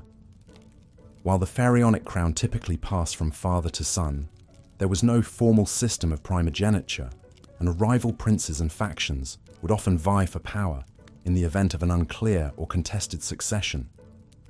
These power struggles could turn deadly, with rivals resorting to assassination, exile, or outright civil war to seize the throne. The most famous example of this was perhaps the mysterious death of Tutankhamun, who many historians believe was murdered by his advisor and successor, A, in order to clear the path for his own ascension. Even when the succession was clear, the new pharaoh often faced challenges and threats to his rule from within his own family. Brothers, uncles, and cousins, who had been passed over for the throne, might plot and scheme to overthrow the new king, while disgruntled nobles and regional governors could use their wealth and influence to foment rebellion and unrest. To counter these threats, the pharaohs relied on a combination of political savvy, military might, and divine propaganda. They would reward loyal followers with titles, lands, and wealth, while ruthlessly suppressing any signs of dissent or disloyalty. They would also go to great lengths to emphasize their own divine status and right to rule, commissioning grand monuments and temples that celebrated their godly power and accomplishments. But even the mightiest pharaoh was still mortal, and the spectre of death loomed large over the royal court. The Egyptians believed that the pharaoh's divine essence would live on in the afterlife, where he would join the gods in an eternal paradise. But to achieve this immortality, the pharaoh's body had to be preserved and protected, along with all the trappings of his earthly power and status. This belief in the afterlife was the driving force behind the construction of the Great Pyramids, the massive tombs that have become synonymous with ancient Egyptian culture. These monumental structures were not just grand displays of wealth and power. They were also elaborate machines designed to launch the pharaoh's soul into the heavens and ensure his eternal life among the gods. The process of preparing a pharaoh for the afterlife was a long and elaborate one, beginning even before his death. As soon as a new pharaoh took the throne, work would begin on his tomb and mortuary temple, which could take decades to complete. The pharaoh would be intimately involved in the planning and design of these structures, choosing the location, the layout, and the decorative program that would adorn the walls. At the same time, the pharaoh would begin accumulating the vast array of grave goods and treasures that would accompany him into the afterlife. These could include everything from furniture and clothing to jewelry and weapons, as well as huge stockpiles of food and drink to sustain the pharaoh on his journey. But perhaps the most vital component of the pharaoh's afterlife preparations was the process of mummification, which would transform his mortal body into an eternal vessel for his divine spirit. This was a long and complex process that could take up to 70 days to complete, involving the removal of internal organs, the desiccation of the body with natron salts, and the careful wrapping of the corpse in layers of linen bandages. The mummification process was overseen by a special class of priests, known as the embalmers, who worked in secret and were considered to be in direct contact with the gods. They would recite special prayers and incantations at each stage of the process, imbuing the mummy with magical spells and protections that would ensure its safe passage into the afterlife. Once the mummy was complete, it would be placed inside a series of nested coffins, each one more elaborate and expensive than the last. The outermost coffin would often be made of solid gold and adorned with intricate carvings and inlays, a fitting vessel for the divine remains of the pharaoh. The mummy and its coffins would then be transported in a grand procession to the pharaoh's tomb, where they would be sealed away in a hidden burial chamber, along with all of the pharaoh's grave goods and treasures. The tomb itself would be filled with even more offerings and artifacts, as well as elaborate frescoes and carvings depicting the pharaoh's journey into the afterlife. But even with all of these elaborate preparations, the pharaohs were not content to leave their eternal fate to chance.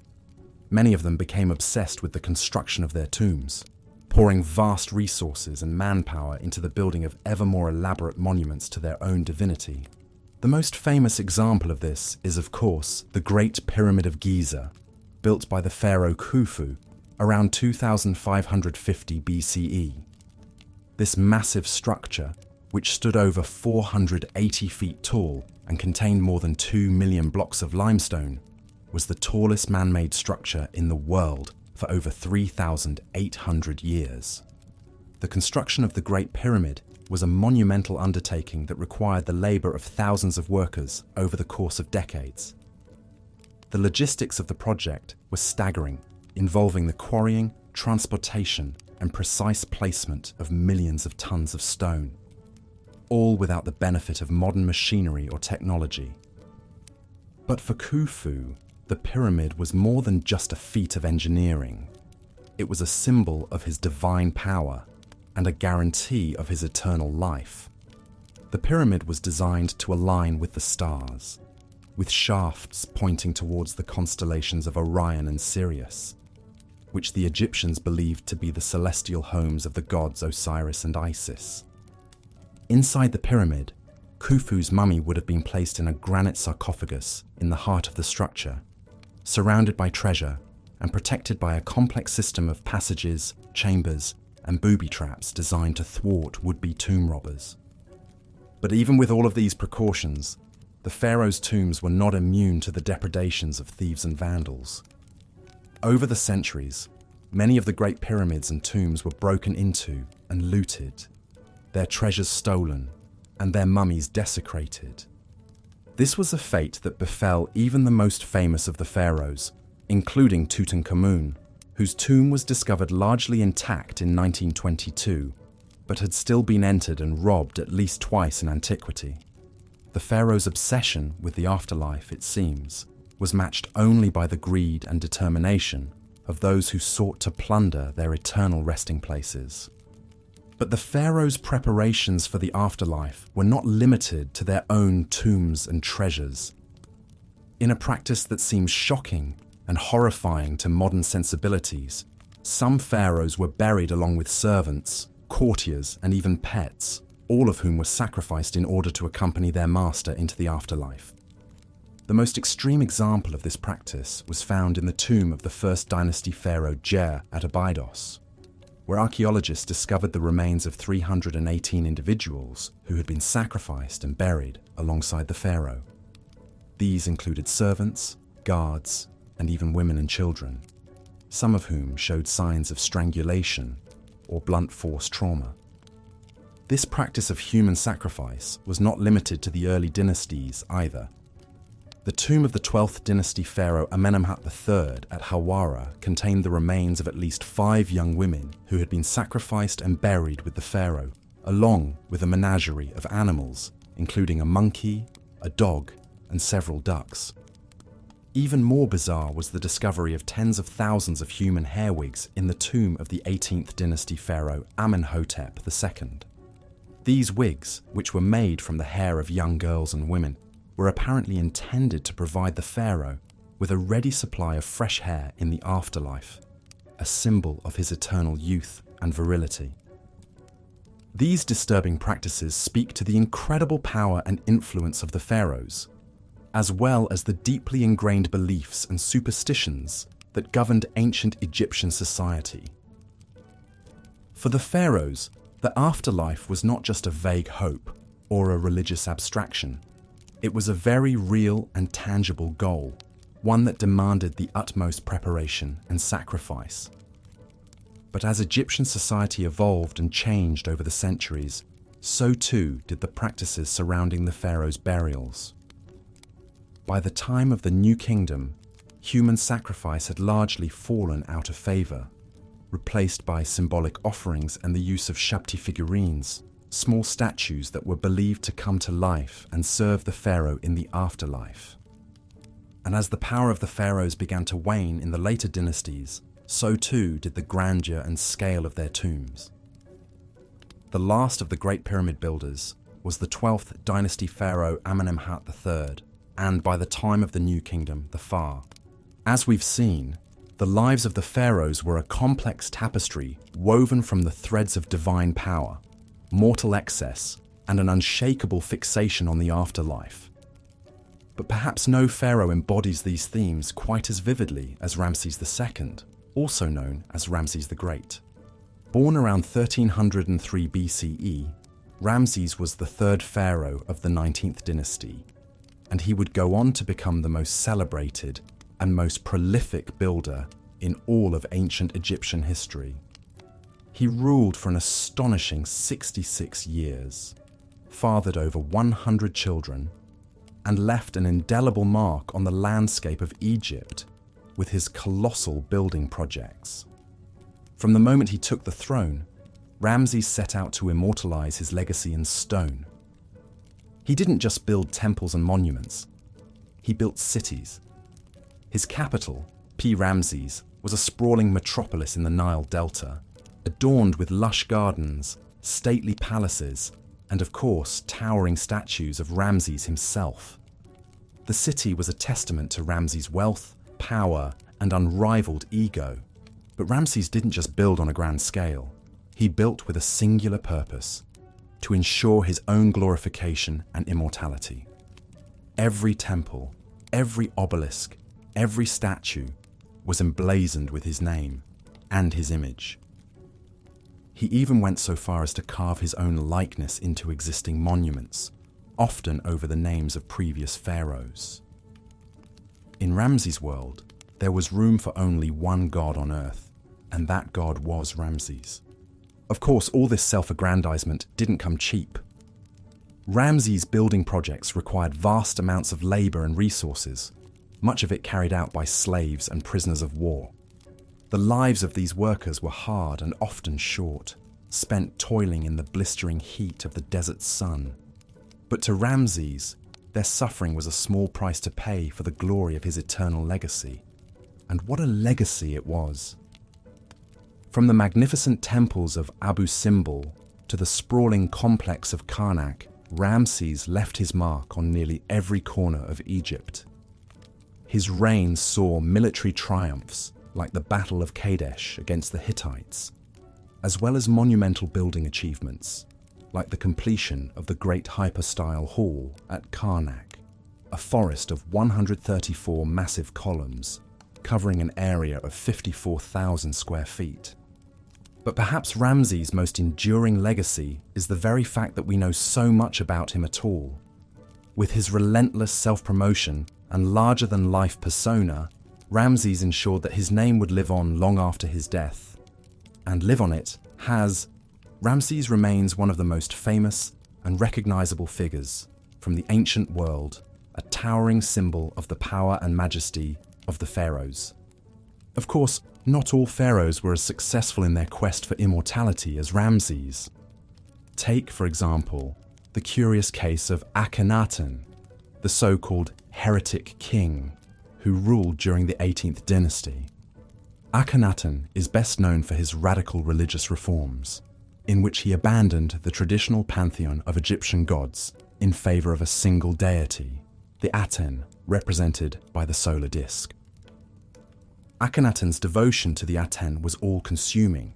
He built a new capital city, Akhetaten, dedicated solely to the worship of his one true god. He changed his name from Amenhotep IV to Akhenaten, meaning devoted to Aten. He even altered the traditional style of Egyptian art, eschewing the rigid, formalized depictions of pharaohs and gods in favor of a more naturalistic, almost androgynous style. But Akhenaten's religious revolution was short-lived. After his death, his successors quickly abandoned Akhetaten and returned to the old gods, going so far as to deface and dismantle Akhenaten's monuments and temples. His name was struck from the records, his legacy all but erased. In the end, Akhenaten's single-minded devotion to his god led not to immortality, but to obscurity. And then there's the sad story of Tutankhamun, better known to us as King Tut. Tutankhamun is perhaps the most famous pharaoh of all time, thanks in large part to the stunning discovery of his intact tomb in 1922. But the life of this young king was marked by tragedy from the very start. Tutankhamun was born into a royal family in crisis. His father was none other than Akhenaten, and his mother was likely Akhenaten's own sister. Inbreeding was not uncommon among the Egyptian royalty, who believed that keeping the royal bloodline pure was essential to maintaining their divine status. But it also led to a host of genetic problems, including the congenital defects that plagued Tutankhamun throughout his short life. When Tutankhamun took the throne around the age of 9, he inherited a kingdom in chaos. Akhenaten's religious reforms had alienated the powerful priesthood and destabilized the country.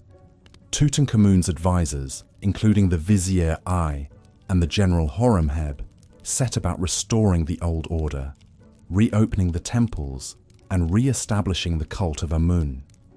But Tutankhamun himself was a frail and sickly child, beset by a host of physical ailments. He suffered from a cleft palate, a clubbed foot, and a severe overbite. He walked with a cane and may have even suffered from a rare genetic disorder called Klippel-Feil syndrome, which causes the fusion of the vertebrae in the neck. Despite his physical limitations, Tutankhamun did his best to fulfill his duties as pharaoh. He oversaw the restoration of the old temples and commissioned new building projects, including his own tomb in the Valley of the Kings. But his reign was cut tragically short. Tutankhamun died around the age of 19, possibly from an infection caused by a broken leg. The story of Tutankhamun is a poignant reminder of the human frailty that lurked behind the facade of divine power. For all their wealth and influence, the pharaohs were still mortal men, subject to the same flaws and weaknesses as the rest of us. And yet, through the enduring legacy of their tombs and their treasures, they achieved a kind of immortality after all, not as gods, but as enduring symbols of a fascinating and mysterious world that continues to captivate us to this day. As we've journeyed through the lives of these legendary rulers, from the excesses of Ramses to the enigma of Akhenaten to the tragedy of Tutankhamun, one thing becomes clear.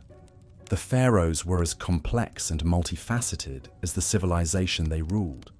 They were gods and men, builders and destroyers, visionaries and tyrants. They lived lives of unimaginable splendor and opulence, but they were also haunted by the specter of death and the relentless pursuit of immortality. In the end, perhaps it is this very complexity that makes the pharaohs so endlessly fascinating to us. They were not just historical figures, but mythic archetypes, embodying the timeless themes of power, ambition, and the search for meaning in the face of mortality. And through the enduring legacy of their monuments and their stories, they continue to speak to us across the millennia, whispering secrets of a world long vanished but never truly lost. As we marvel at the pyramids and the temples, the golden masks and the hieroglyphic inscriptions, we are reminded of the indomitable human spirit that drove these ancient kings to reach for the stars. And we are humbled by the realization that, for all their godlike power, they were ultimately as mortal as the rest of us, subject to the same joys and sorrows, triumphs and tragedies that define the human experience. So let us pay tribute to the pharaohs, those towering figures who shaped the course of history and left an indelible mark on the sands of time. Let us remember them not just as distant mythical figures, but as flesh and blood human beings, with all their flaws and foibles, their dreams and their despairs. And let us learn from their stories, both the inspiring and the cautionary, as we navigate our own paths through the shifting sands of life. For in the end, the legacy of the pharaohs is not just a matter of bricks and mortar, gold and granite. It is a testament to the enduring power of the human spirit, to our unquenchable thirst for meaning and purpose, for beauty and transcendence. And it is a reminder that, no matter how mighty we may become, we are all part of a tapestry far greater and more enduring than any one of us can ever hope to be. So let us give thanks for the pharaohs, and for all those who came before and after them, who strived and struggled and left their mark upon the world. And let us carry their stories with us as we venture forth into the unknown, armed with the wisdom of the ages and the courage of our convictions.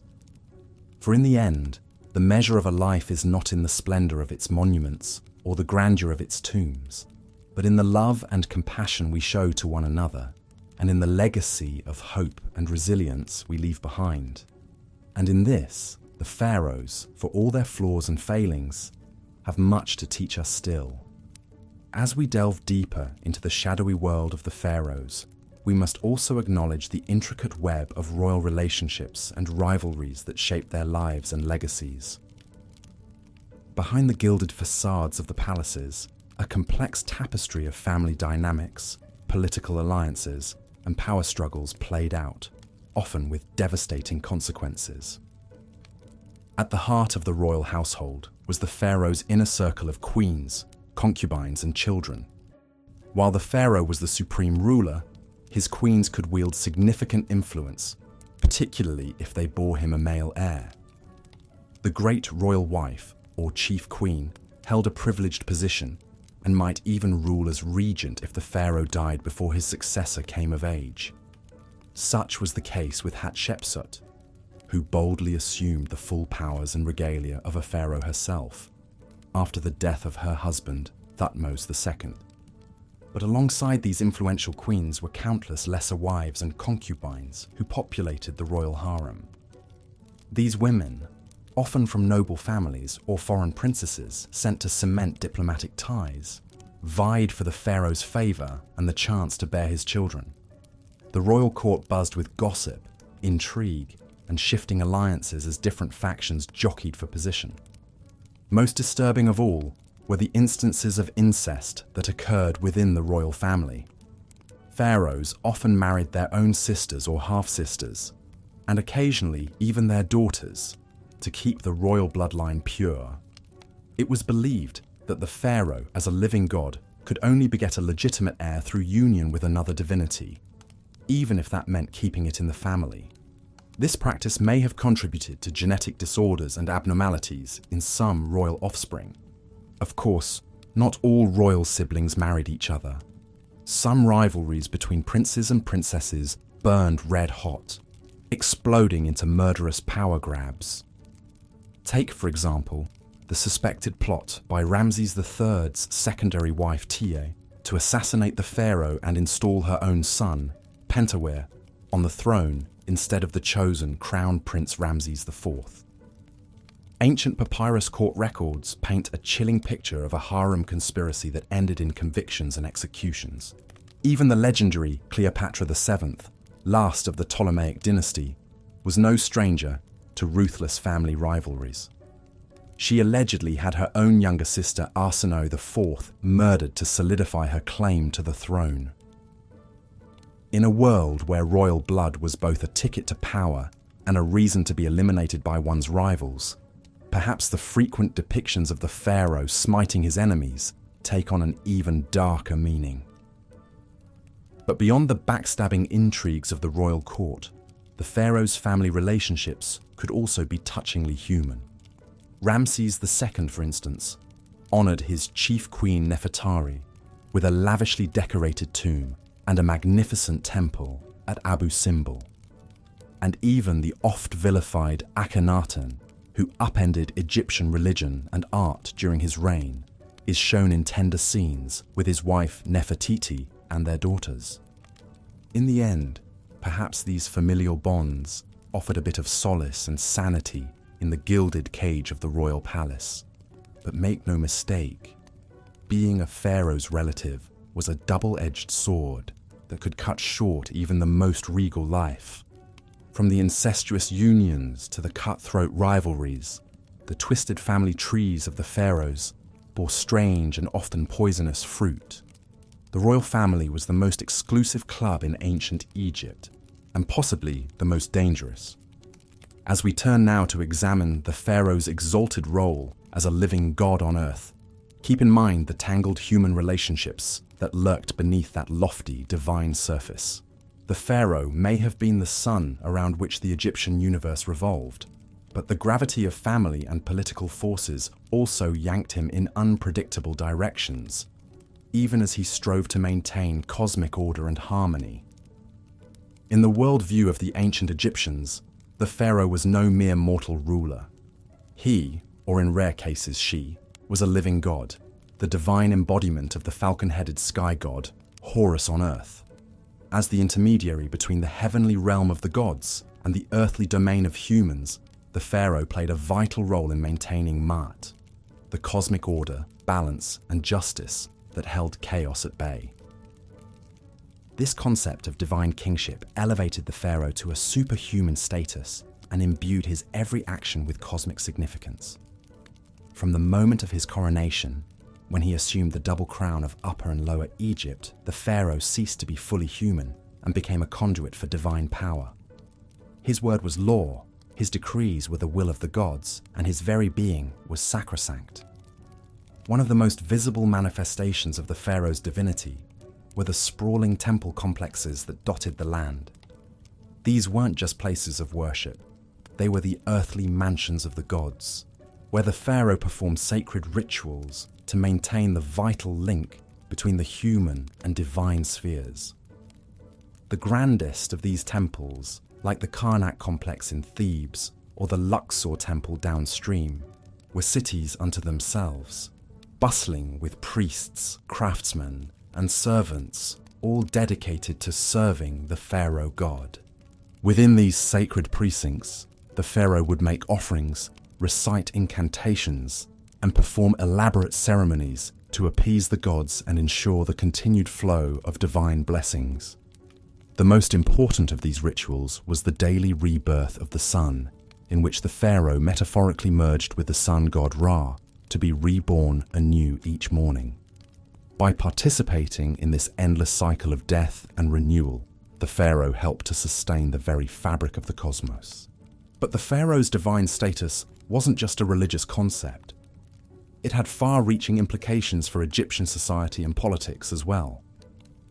As a living god, the pharaoh had absolute authority over his subjects. His word was law, and his commands were not to be questioned. obedience to the pharaoh was equated with piety, and rebellion against him was tantamount to sacrilege. This godlike power could be intoxicating, and some pharaohs took their divine status to disturbing extremes. Perhaps the most notorious example was Amenhotep IV, better known as Akhenaten, who upended centuries of Egyptian religious tradition by proclaiming the sun disk Aten as the one true god and himself as its sole prophet. In a burst of religious fervor, Akhenaten ordered the names and images of other gods to be erased, close their temples, and even move the capital to a remote desert site he called Akhenaten, or Horizon of the Aten. While Akhenaten's religious revolution was short-lived, it showcased the immense power and influence a pharaoh could wield as a divine ruler. The fact that he could single-handedly overturn the entire pantheon of Egyptian gods and impose a new state religion by sheer force of will speaks volumes about the pharaoh's godlike authority. But even in less tumultuous times, the pharaoh's divinity set him apart from the rest of Egyptian society. He was a remote, awe-inspiring figure, rarely seen in public outside of carefully stage-managed appearances. His subjects approached him with a mixture of reverence and terror, prostrating themselves in his presence and averting their eyes from his divine radiance. Even his courtiers and officials had to tread carefully, lest they overstep their bounds and incur his godly wrath. In a very real sense, the pharaoh was the linchpin that held the entire edifice of ancient Egyptian civilization together. As long as he performed his divine duties and maintained Ma'at, the cosmic order, all was well. But if he faltered or failed in his responsibilities, it could spell disaster for the whole land. A weak or ineffectual pharaoh could lead to chaos, famine, and invasion, while a tyrannical or impious one risked offending the gods and bringing down divine retribution. It's no wonder then that the Egyptians invested so much time, labor, and resources into exalting and glorifying their pharaohs. The colossal statues, soaring obelisks, and lavish tomb complexes were all testament to the pharaoh's superhuman status and enduring legacy. They were also a way of bolstering his divine power and reinforcing his vital role in the cosmic order. But as we'll see in the next chapter, this obsession with the pharaoh's divinity reached its apex in the very last place one might expect, the tomb. For the ancient Egyptians, death was not the end for a pharaoh, but merely a transition to an even more exalted state of being. And they would go to extraordinary, even horrifying lengths to ensure their divine ruler had everything he needed for the journey. The flickering torchlight casts an eerie glow on the rough-hewn walls of the tomb, as if the very shadows are alive with the weight of ages past. The air is thick with the acrid tang of incense and the musty odor of death, a cloying perfume that clings to the nostrils and the back of the throat. Deeper and deeper we descend into the very bowels of the earth, following in the footsteps of the pharaoh on his final journey into the afterlife. For the ancient Egyptians, death was not something to be feared, but rather a doorway to a new and glorious existence. They believed that life on earth was but a brief prelude to an eternal hereafter, where the deceased would dwell in paradise with the gods, feasting and making merry for all eternity. But to achieve this blessed state, one had to be properly prepared, both spiritually and materially. And no one was better prepared for the afterlife than the pharaohs. From the moment they ascended the throne, they began planning for their eventual demise with a single-minded focus that bordered on the obsessive. Vast resources were poured into the construction of their tombs and funerary temples, veritable cities of the dead that would serve as their eternal abodes. The most iconic of these, of course, are the Great Pyramids that loom over the Giza Plateau. These monumental structures, built during the Old Kingdom, were more than just tombs. They were cosmic engines, designed to launch the pharaoh's soul into the heavens to take its place among the stars. The pyramid's smooth, sloping sides were meant to evoke the primordial mound of creation, while its precise alignment to the cardinal points mirrored the order and symmetry of the cosmos itself. But even more vital than the tomb itself was the complex process of preparing the pharaoh's body for the afterlife. The ancient Egyptians believed that the physical form was just as important as the spiritual essence, and that the two had to be preserved together for eternity. And so, in the sacred rites of mummification, the pharaoh's corpse was transformed from a lifeless husk into a vessel for immortality. For 70 days, the body was dried and desiccated with natron salt, its organs removed and carefully preserved in canopic jars. Then, in an elaborate ritual that could take weeks, the mummy was anointed with sacred oils, wrapped in countless layers of linen bandages, and adorned with protective amulets and jewelry.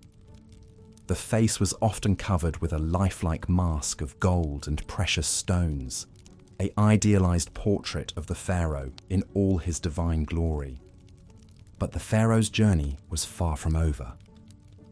Once the mummy was complete, it had to be transported to the tomb in a grand funerary procession, accompanied by priests chanting hymns and spells to ward off evil spirits. The sarcophagus was then lowered into the burial chamber, surrounded by all the grave goods the pharaoh would need in the afterlife: furniture, clothing, jewelry, even food and drink to sustain him on his eternal journey. And here is where the pharaoh's preparations took a darker, more disturbing turn. For some rulers, it wasn't enough to be buried with mere objects. They wanted to be accompanied by actual living servants, ready to attend to their every whim in the hereafter. These unfortunate souls, known as retainers, were often the pharaoh's most loyal courtiers and officials, handpicked to serve him in death as they had in life. The practice of human sacrifice was not uncommon in the early dynasties of ancient Egypt, particularly during the First Dynasty. Archaeological evidence from this period reveals numerous subsidiary burials surrounding the tombs of pharaohs like Horahar and Jer, containing the remains of servants, bodyguards, and even women and dwarves who were believed to have special powers. One of the most chilling examples comes from the tomb of King Jer at Abydos, where the remains of over 300 individuals were found buried in neat rows, like a macabre honor guard flanking the pharaoh's final resting place. Many of the bodies showed signs of strangulation or blunt force trauma, suggesting that they had been deliberately killed to accompany their ruler into the afterlife. But perhaps even more unsettling than the human sacrifices were the animal ones. Countless mummified cats, dogs, monkeys, and even lions have been found in Egyptian tombs, often lavishly wrapped and adorned like miniature pharaohs themselves. These beloved pets were believed to provide companionship and protection for their masters in the afterlife, a consolation prize of sorts for an eternity spent in the dark. And then there were the more bizarre grave goods, like the millions of human hair wigs found in some tombs. These elaborate hairpieces, made from the shorn locks of courtiers and slaves, were meant to ensure that the pharaoh always had a fresh coiffure, even in the afterlife. The ancient Egyptians believed that hair had magical properties, and that a full, luxuriant wig was a sign of vitality and power.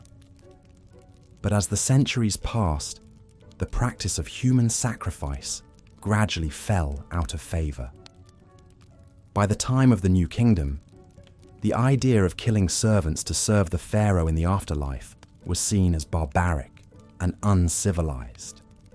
Instead, the Egyptians turned to more symbolic methods, like placing Shabti figurines in the tomb, to magically come to life and perform menial tasks for the deceased. Yet even as the physical sacrifices faded away, the psychological toll of the pharaoh's obsession with the afterlife remained. The vast resources and manpower poured into their tombs and funerary cults siphoned away wealth and labor from the living, while the idea of a ruler who could command obedience even in death cast a long shadow over Egyptian society. And in the end, For all their elaborate preparations and precautions, the pharaohs could not escape the ravages of time and tomb robbers. Many of their carefully constructed resting places were plundered and desecrated over the millennia, their mummies and grave goods scattered to the four winds. In a bitter irony, the very measures they took to ensure their immortality ended up being their undoing. But even in death, the pharaohs continue to fascinate and horrify us in equal measure. Their mummies, with their uncanny lifelike expressions and aura of ancient power, have become the stuff of legend and popular culture. And as we peer into their tombs and sarcophagi, we cannot help but feel a shiver of awe and revulsion at the lengths they went to in pursuit of eternal life.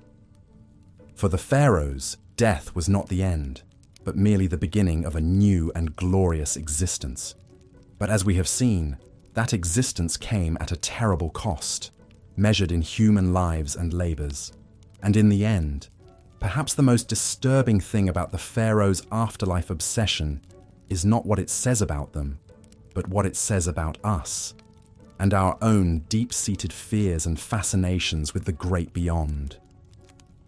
As we emerge from the Stygian depths of the pharaohs' tombs, blinking in the harsh light of the modern day, we cannot help but feel a sense of vertigo, a disorientation at the vast gulf of time and culture that separates us from these ancient god-kings. And yet, for all their alienness and inscrutability, there is something strangely familiar about them too, a recognition of the eternal human struggle against the forces of death and decay. In our own way, we are all pharaohs, building our own metaphorical pyramids and filling our own virtual tombs with the trappings of our earthly existence.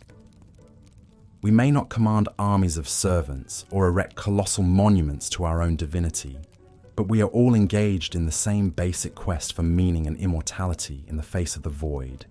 And so, as we bid farewell to the pharaohs and their haunted realm, let us take a moment to reflect on the enduring power of their legacy.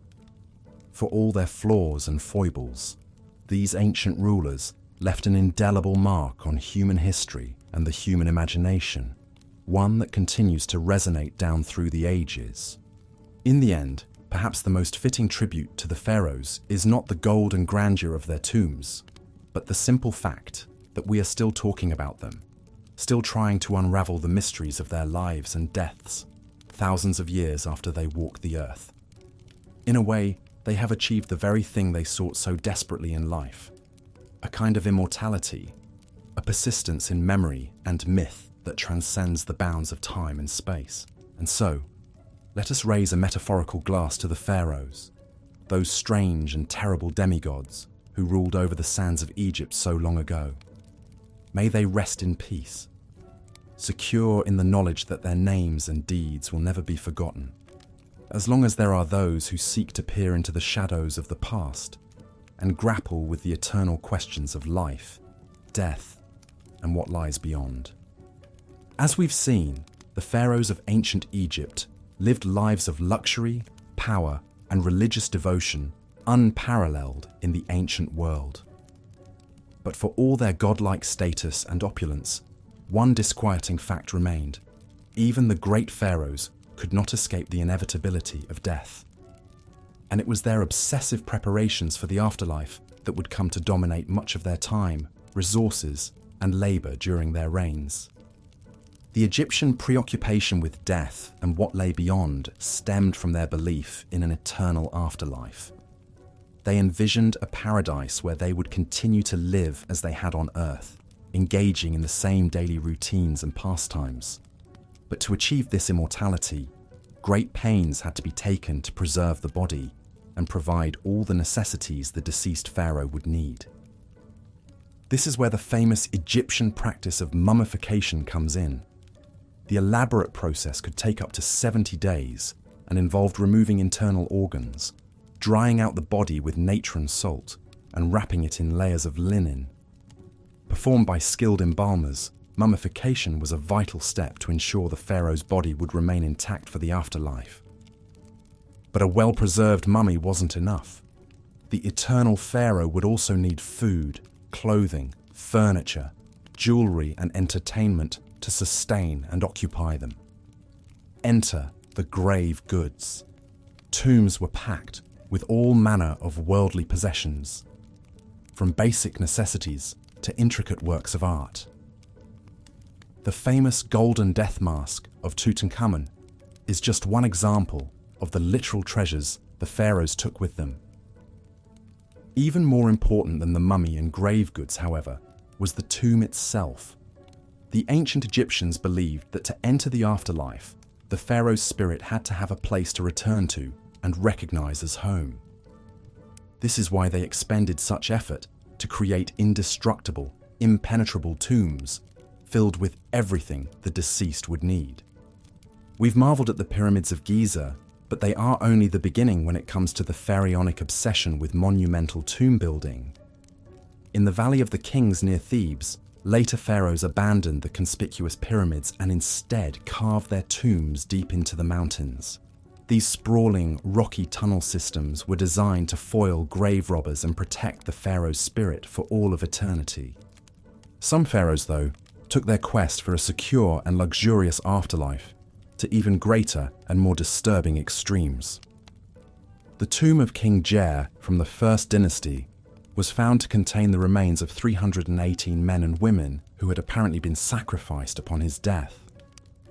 These retainer sacrifices were a grim practice where servants, officials, and possibly even family members gave their lives to continue serving the pharaoh in the afterlife. Thankfully, by the time of the New Kingdom, human sacrifice for the pharaoh's afterlife had fallen out of practice. But that didn't stop some from making other bizarre arrangements. Amenhotep II was found buried with millions of human hair wigs, while Ramses II was interred with his beloved pet cat. Even in death, it seems, the pharaohs were loath to give up the extravagant trappings of their divine earthly existence. Of course, for all their painstaking plans and precautions, many pharaonic tombs were looted over the centuries. The fabulous treasures of Tutankhamun's tomb only survived because it was lost and forgotten. But that doesn't take away from the fascinating and, yes, disturbing lengths the pharaohs went to in their quest to cheat death and ensure their immortality. Their tombs, mummies, and the priceless relics interred with them have given us an unparalleled glimpse into one of history's most captivating and enduring cultures. And the mummies of the mighty pharaohs are still yielding their secrets today thanks to modern archaeological science. CT scans and DNA testing are allowing us to virtually unwrap these ancient kings and queens and peer into their lives and lineages like never before. In a way, then, the pharaohs did succeed in securing their immortality, if not quite in the way they intended. Their mortal remains and belongings continue to enthrall and educate us thousands of years later. And as we unravel more mysteries of their world, we come that much closer to understanding the lives and minds of these legendary rulers who held sway over the Nile and still command our imaginations today. But no study of the pharaohs would be complete without also acknowledging some of the most famous and infamous individuals to wear the double crown of Upper and Lower Egypt. Legendary names like Ramses the Great, the indomitable Hatshepsut, the sun-worshipping iconoclast Akhenaten, and the bewitching Cleopatra still conjure vivid images and have come to define our popular conceptions of Egyptian royalty. Ramses II, or Ramses the Great, was a king of the 19th dynasty and one of Egypt's most celebrated builders. Reigning for an astonishing 66 years, Ramses left his mark on nearly every ancient Egyptian site still standing from Luxor to Abu Simbel. His mummy reveals a man of regal bearing, strong features, and flaming red hair, and he is believed to have fathered over 100 children in his time. Now that's a kingly legacy. And speaking of a royal family tree, one cannot forget the 18th dynasty pharaoh Akhenaten and his legendary wife Nefertiti. Coming to power around 1353 BCE, Akhenaten rocked the very foundations of Egyptian society by rejecting the traditional pantheon of gods to institute a monotheistic cult of the sun disk Aten.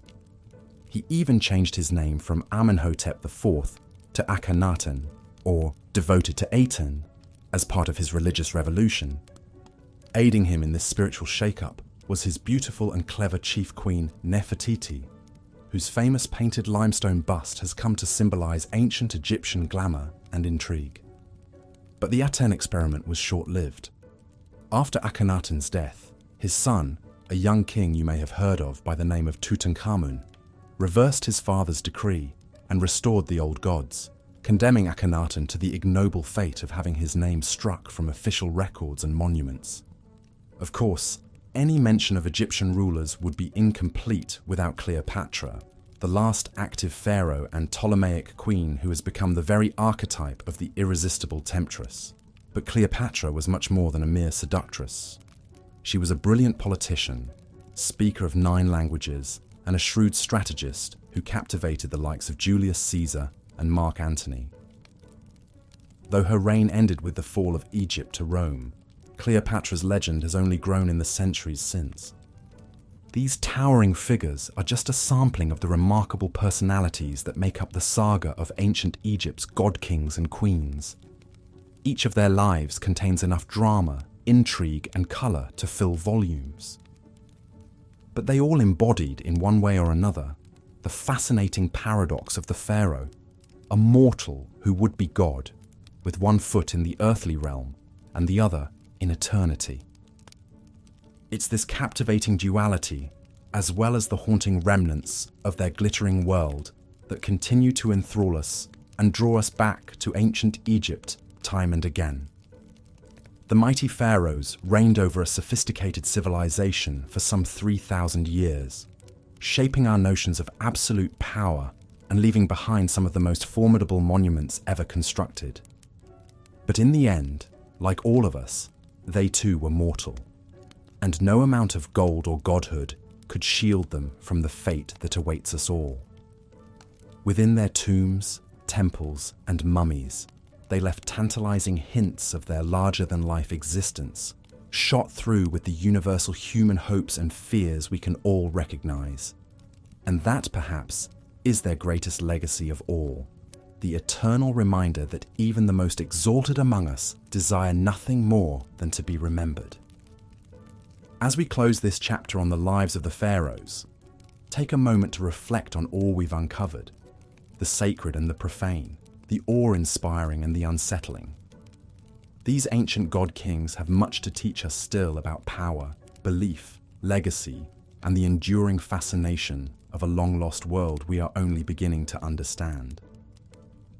The mighty pharaohs, in all their dazzling, dramatic, and disturbing glory, will never cease to captivate us, inviting us to unravel the mysteries of their age and our own. And the inquiring mind will always heed the call to wade deeper into the past, where these legendary rulers await with their eternal secrets. As we've seen, the ancient Egyptian pharaohs lived lives of incredible power and privilege, but also darkness and brutality. From their opulent palaces to their obsessive preparations for the afterlife, these divine rulers shaped every aspect of their kingdom's culture, religion, and history. Even today, thousands of years later, the pharaohs continue to captivate us with their larger-than-life personalities, their monumental building projects, and the enduring mysteries they left behind. New discoveries and advanced scientific techniques are allowing us to unravel their secrets like never before.